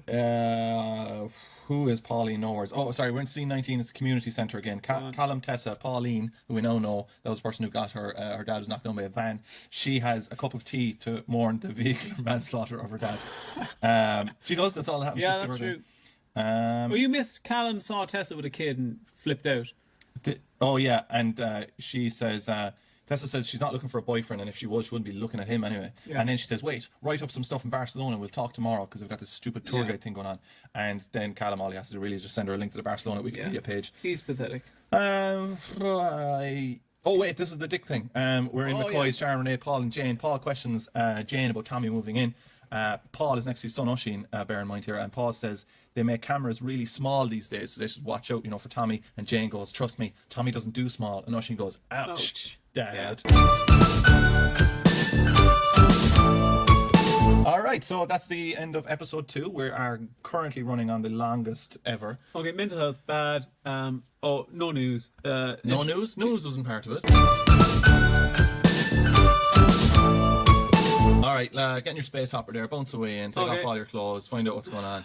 Will and Mairead have a bumpy night. Goo Eyes makes a killing. And Tessa tells Oisín exactly what she thinks of him, while Renee makes a bad date even worse. Okay. All right, so we'll do 5 scenes. I was just going to say it. Five scenes. I hate to be that kind of person who pretends that they had the solution when the other person says it, but I just okay. Scene 1. We'll do 5 scenes. Okay. Scene 1. 5 scenes. Scene 1. What episode or what day was this broadcast on? Wednesday, 17th of October. All right. And the name of the last episode was This Needs to Be Recorded. Scene 1. We're outside. We're in a children's park. Mm-hmm. With a bunch of swings and stuff like that. And Deco is looking around. 2 swings smoking. Yeah, and Deco is looking around, terrified by the amount of guards there are in this children's park. There's a comic. Is there a comical amount of guards? I don't know if there's just a guard walking around in the background, chatting to people, like in the way that no guards ever do. Kind of like a GTA version of Fair City. Yeah, a bit like that. Then we'll skip on to scene 3. We're in Vino's. Jane comes in as Paul and Callan are cleaning dishes. Callan tells Paul he knows about the one-night stand and that happened between Paul and Jane, and he hopes they were careful. They don't want another him running around. Jane asks Callan if he's going to meet his female friend that Oisín told her about. So Oisín has told Jane about Callan and Tessa. And Oisín referred to her as a piece. He did, yeah. And I'd listed in my previous episode notes that Oisín talks like he's a gangster from a 1920s movie. Mm-hmm. A nice piece, that dame, that broad. Jane tells Paul Callum says that they're just friends. Jane knows that Tessa has a kid, so Jane, even though she spent time as a single mother, she tells Paul to advise Callan not to get involved with a single mom because he'd be throwing his life away. And she also orders a black coffee, black like her heart. What scene is it? What episode is this? This is episode 3. No, you didn't do the notes for episode 3 as well, did you? You got it wrong, did you? No, I thought I was watching episode 4, but I mustn't have been. So you just didn't watch an episode? No, I definitely watched 4 episodes. Brilliant. Wow. But it says a girl with a child is not a good idea. Is that the quote? Yeah, but that might come up again. I hope so. Well, we'll get through this anyway. But I saw a list. I saw a list of. I said, oh, you know, that's kind of a shitty thing to say about single parents or whatever, you know. So I said I'd look up, see who the top 10 Offspring of single parents are. Yeah, right. Barack Obama was like top 20. Barack Obama was like 14. Yeah. Bill Clinton was like 5, and Mariah Carey topped the charts. As people who Single were parents. from single parents. Yeah, Adele, single parents. So Oh, really? You love Adele. I have a lot of time for Adele. I think she's a brilliant you're singer. good mates, aren't you? Yeah, we actually used to hang out before, but she's very She busy. wrote at the an entire moment. album about you, didn't she? She did. I won't go into it. Scene 4. Right, we're back in the park. Deco meets Goo Eyes. He lives up to his name. Deco complains to Goo Eyes that he picked a place crawling with guards, even though it is a playground. And Goo Eyes says that. Deco asks Goo Eyes if he shopped him in. He said he's not a rat. Goes back to your thing again. A rat. Worst thing is to be a rat. Yeah, and you don't pronounce the T's though. It's just a rat. And then Goo Eyes says, I love this, he goes, I didn't shop you in, but I have to get the brief involved, which is what he refers to as a lawyer. I've never heard that term before, getting a brief. And Goo Eyes... Do you wear briefs? I wear boxers. Yeah. Yeah. Do you think as you get older you'll wear briefs? Why do people wear briefs as they get older? To hold stuff in, is it? Hold what in? As it starts to sag. Sag? They don't sag, do they? Goo Eyes wants 600 spuds, that's what he says, in order to keep quiet, because he's... Goo Eyes is a streetwise man. Oh, yeah. Deco His is... lingo's off the charts. Oh, Deco is being run circles round by Goo Eyes wants spuds, 600 spuds. I started to think, which would you be better off paying somebody, €600 or 600 spuds? We're fact checking that. I'm going to Go see on, how you much it fact check costs that with while I 600 go on. spuds. 600 spuds. I suggest. Alright, so- I suspect that would be slightly better. Go on the Tesco website. That would go be for it. yeah. Great minds. But Goo Eyes wants. Great minds wank alike. Oh, Carry on. Thanks. Goo Eyes. Oh, that would be a good Oh, slang term remember you for a couldn't get penis. sweet potatoes earlier on in Tesco? They have them. No, they're not available. What? Sweet potatoes must be Out of stock. out of cock. They- Go on, keep going. They collectivised wrong. Goo Eyes wants 600 spuds in order to cover Deco's half of the lawyer. So Deco's a bit dodgy about that. But then he says, I will shop you in unless you give me that. Then I'm going to just fly through some scenes. Deco does chase down Ray and Mondo outside. He gets that job that he turned down earlier. Ray's a bit... First Mondo tells Deco, no, that job's gone. And Ray says, wait, but that job is still going. And Mondo says to Ray, you taught me to stand up for myself. And Ray says, I also taught you not to sleep with a mate's wife, which is a great little thing. If my dad said that to me, I'd find it, well, one, I'd find it weird because I've never slept with a mate's wife. But two, I'd also think it was... Except for Gerard. Shut up. Scene His 7. marriage is ruined. Oh, actually, no, we'll go on to scene 8. We're in... by the way, Will and Mairead, everything's happening the way you think it's happening. Will's saying he's going to go back with Mairead, and he's not telling Chris that yet. Scene 8, we're in the station house. Charlotte... I'm bored. Fuck you. Charlotte and Deco are waiting for Goo Eyes. Goo Eyes arrives in, and there's a tractor magazine up on the table. He goes, I don't want that or something. Yeah, he goes, I have no interest in that. As Deco slides it towards him. A guy who used that with Streetwise earlier. And then Deco has to tell Goo Eyes, there's €600 in it. And he He's goes, like, oh, right. And then he takes it and he says, do you lads want pints? And Deco says, I thought that was for his solicitor. And Goo Eyes says, I also buy pints. As if he's doing as if he has 2 traits. Mondo passes Goo Eyes. He's almost like Goo Eyes wants a friend there, though. Yeah, I think he just wants to How hang many out scenes have you read now? I'm going on to my last scene. Whoa! There's a scene here that's got so many. What happened here? Did you have a mental breakdown? No, that's what happens. I've in never that seen scene. so many notes. That's what happens in that scene. No, this one. Yeah, no, that's all. That's one scene because it's the break. Good and God. It continues. Do you want that scene? I bet you don't. I don't know. Is there anything interesting in it? No, it's just Biphobic? The only thing interesting in that is that Mairead wonders if she's biphobic and if she'd find What's it your favourite easier. sort of mineral? Like a earth mineral. That's the last scene. Earth mineral. Earth mineral? No, it's not. Quartz. Oh, lovely. Um, Iron ore. No, that is the last scene for that episode. Huge bumper scene. Oh, so I'll have to do this scene, but I'll really cut it down. Basically, Mairead comes in. She tells Will she's going to have sex with him. And she says, but there's 2 conditions. She's mad for her conditions. One of them is he tells her about everything he did with Chris in huge detail. Every single thing. And 2 is that he comes back to Cashel and never leaves again. And what happens? They get in a fight. They kind of get in a bit of an argument. He reveals that he's been gay for years. He's been cheating on her constantly. He can't remember how many times. Yeah. She says, name me how many times. And he says, I'd have to go and work it out. At what number of times do you think you'd have to go work it out? Like, that's over 100, isn't it? 47, I'd say. Yeah, after that point, you're just going, I'd have to work it out. Well, actually, that makes sense, because I stopped... Wait, is the bit in this where she said he tries to kiss her? Is that in this scene, no? I don't know. And she says, I know where your moat has been. Oh, I think that's later, I think. But no, I think that is in this one, actually. What do you think she means by that? Well, you know. No, I don't. Explain it. She says it's been on a man. And she doesn't like the fact that it's been on a man. Being on another man. You're not... Lips. That doesn't happen. Did you never hear that? What? Men. It's like a man, right? Whoa. And imagine our faces. Oh. But we're getting closer.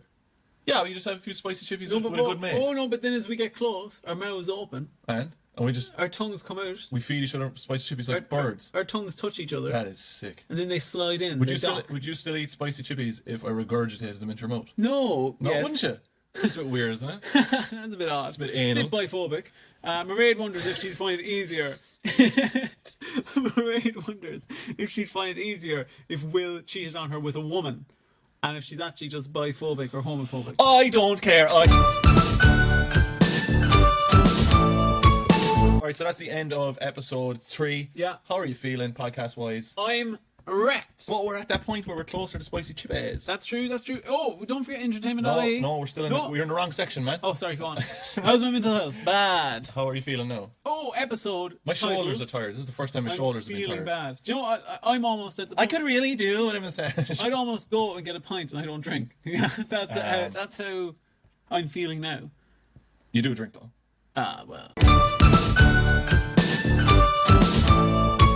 Is that what that keg is doing in your front room? Alright, so this is the episode. You like the idea of a keg being in your front room? That would be a flipping disaster. You'd never leave. I nearly became an alcoholic when I was in whatever year, maybe 6th year, I think, when I turned 18. And the lads got me a big bottle of whiskey. And it had sweet snakes tied onto the side of it.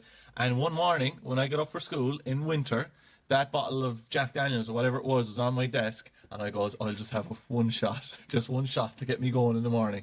That could have been a slippery slope. I drank all of it. Alright, so this is episode 4. Here we go. Entertainment.ie. Please read out the description. Cristiano makes a shocking... Wipe your balls off the space hopper and read out the words. Cristiano makes a shocking declaration to Will while Callan uses Jane to get closer to Tessa. Elsewhere, Renee goes too far with Farah while Deco and Mondo struggle to put up with each other.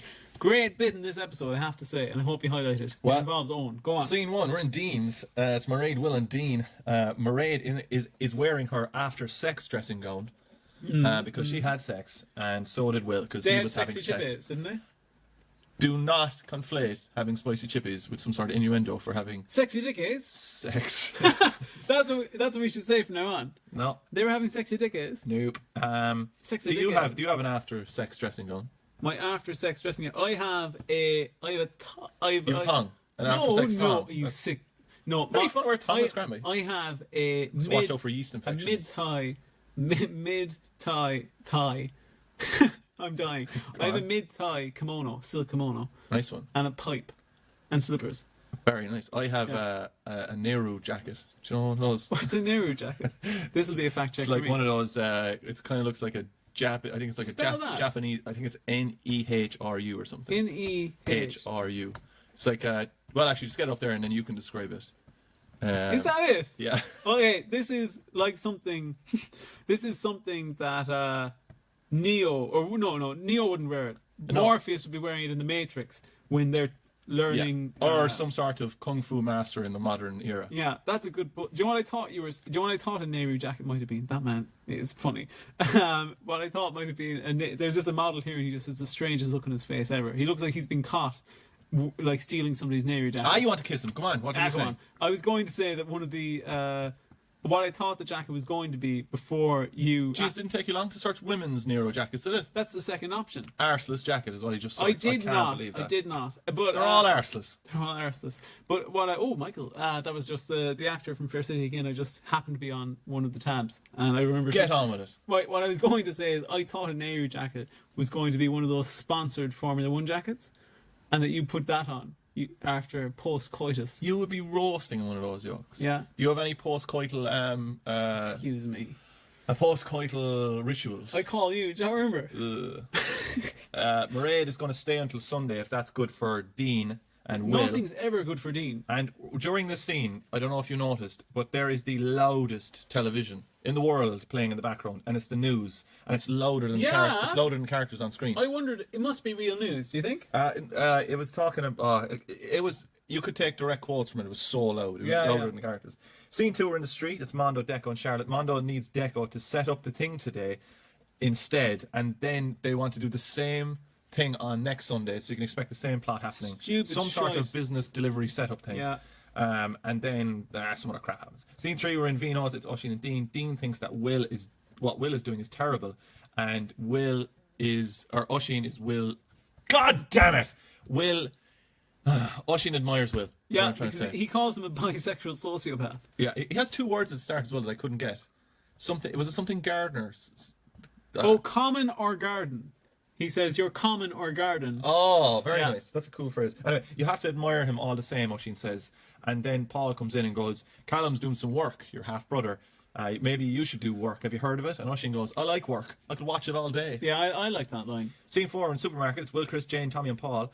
Are you not skipping scenes? Yeah, I do it kind of a bit more efficient and better than you do. Chris wants to go for a drink, but Mairead is staying for a few days. Tommy wants to invite the old neighbour Roonies over for dinner. It's a Kilkenny thing. Yeah, it's a Kilkenny thing. And Tommy asks Owen O'Brien, and everyone hates Owen O'Brien though. Oh, did you not find this so funny? Because it's like it's even in Fair City. Tommy's a man who lived in an attic. Yeah, but to him even Owen O'Brien is the lowest of the low. And Owen O'Brien's done nothing. Yeah, and Owen O'Brien is a man whose de facto daughter, I don't think biological daughter, de facto daughter, a year ago was kidnapped and kept for a full year. Yeah, and people still think he's pathetic. They still don't cut him slack. Scene 5 are in Dean's. Will's moping around the place like a sick slug, and Mairead comes out of the shower. Will says he shut up, Roger, come on, grow up. Will says he can't go back to Cashel and he has to stay in Dublin for his job, and he completely changes all his plans because he's a slithery snake, and he basically just says, Mairead, can you fuck off back to Cashel there? I need to go riding again. He's had his sex. And to be honest, these guys are turning into the bishops now for me. This is really killing me. Do you know what I'm discovering here? It has nothing to do with the bishops or the storyline. It's just when you spend too long with one particular character, you just get fucking sick of them. Oh, like, I've spent 15 episodes with this character, Roger, and he's pissing me off. Scene 7 we're in McCoy's is Tessa, Callan and Jane. Tessa wants to do some research on the travel website. This is great, right? It's a travel website. Remember, travel website, right? Yeah. Reviews, travel website. She says, I'll take A to L. She says, I'll take A to L. And she says, Callum, you take M to X. X, Y, and Z. So they've left Y and Z out. Yelp. Oh, yeah. They've left Yelp out. Yeah. Which, come on, guys. Pretty important. Pretty important. Anyway, Jane comes in. Great. Well, you could have sold it a bit more, but you've just logged out now. Man, You're just looking I've been selling your shit for 15 episodes. Selling my shit. Yeah. Where? You're a third salesman. No one buy it. Tessa also isn't selling the house anymore, if anyone can remember that plot line. She's staying in it. Yeah. She's staying, no. She's living there. Could you believe that? Jesus Christ. Oh, God. Callum says that they should ask friends about their travel website or some awful stuff. He says word of mouth, more street cred. Yeah. Here, can we get some street cred for this podcast? Word of mouth at their listeners. Tell everyone. Tell your moms. Yeah, get your mothers listening to this. Get your moms. 7.2. I have another potential audio clip here. We're in McCoy's. It's Mairead and Chris. Mairead comes in and throws a truth bomb on Cristiano as the following. I banged Will last night. Will and I slept together last night. Pause. Chris's life falls apart. Why would that shock you? Yeah. He told me he loved me, and we never stopped having sex. Even when he was having these affairs, he'd always come back to me. As she stresses the come. She does not. I don't know. Comes back to Cashel. Oh, God almighty. He'd come on the Rock of Cashel. All right, scene 9, right? It's Dean, Renee, Sharon, and Dara. They're in the Hungry Pig. Dean orders a milkshake. Poor old Dean's coming in for a strawberry milkshake. Here, man, do you want to get milkshakes after this? Probably. Dean is again caught in the middle of all the crap, right? When Sharon and Renee start annoying each other, right? I've run out of words. But I was just thinking, how do you, if you're sitting, can you stop making noise when I'm talking? How do you, in the Fair City writers' room, right? There's probably like, I don't know, 150 of them inside there, right? Yeah. And they're all sitting around, and there's someone in like, I don't know, a big like hooded gown in the middle of it, right? And they're like, all right, we need stories. Can I tell you what I actually picture it being like? It is like a pre-depression era depiction of the stock market. And everyone's going, I got a story, buy will being gay, buy will everyone. And there's lads fighting each other, and there's a few drunk people. And they're just rolling around the place. It's the pit, they call it the pit. Oh yeah, they're all in the pit, and there's a big like comical, you know, like almost fat cat. Fat cat, and he's smoking a cigar, and he goes, this fair city high is never gonna end, see? And they're all, I've got one. Oh, Dolores' child dies of an E. Oh, we did that one. Oh, sell Dolores' child dying of an E. Oh no, it's bottomed out. She doesn't have any children. Right, remind me to check your temperature when we're finished with this. But I was just thinking, can I stay at home from school tomorrow? No, how you've missed enough days this year. Oh. How could? Is that good? No. The writing. You have to Oh yeah, finish them. no, on a serious note, how the hell do you suggest stories in the Fair City writing room without coming across as a massive weirdo? So you're like, right, so I'm thinking, how about that actor there that we have? She's 16 or 15 or whatever fucking age she is, and she gets off with her teacher. Yeah. How do you suggest that in the writer's room without coming across as a massive weirdo? Like, this woman, right? So we're gonna kill her with a cake tool in the kitchen. Anyone have anything else? Anything better? Like, no, we'll go with that. So that's the end of all the episodes this week. What a lovely time we had. Lovely time. Look how dark it is. We're getting. When are the clocks going back? We are or getting. forward? We are. Does it matter? I'm going to check that. No, don't check it. We are. That's one of my fact checks. We're having a great time today. That's what I'm trying to say. Roger, we need to end this properly. What are you doing now? When are the clocks going back? 28th of October. 28th of October, soon enough. That's Coming up. a few days' time when we'll be doing our spooky. We'll have a spooky segment next week. Roger's organising something that I don't want to happen. We're gonna have to try and work out how that is gonna work. You're gonna have to work out how that's gonna work. But I'll be in the pajamas in a lounge chair or something. I don't know what I'm talking about. Right, so we're going off for Spicy Chibes. Thanks for everyone for listening. And if you can tell your friends to listen as well, so then we can, look at the statistics and be like, oh my God, now we count as human beings because there's people listening to us. That would be great, because my self-esteem is rock bottom, and the only way that it gets any bigger is by knowing that people are listening to me talk for 2 hours. Do you have anything to say, Raj? I have nothing to say except for the fact that Denis has a gig on Tuesday, so if you're listening to this in the morning, make your way down to the Comedy Cavern in Callan on Douglas Street in Cork. Yeah, I'll be opening that gig. Yeah. And I have a gig on Monday, but it's already over.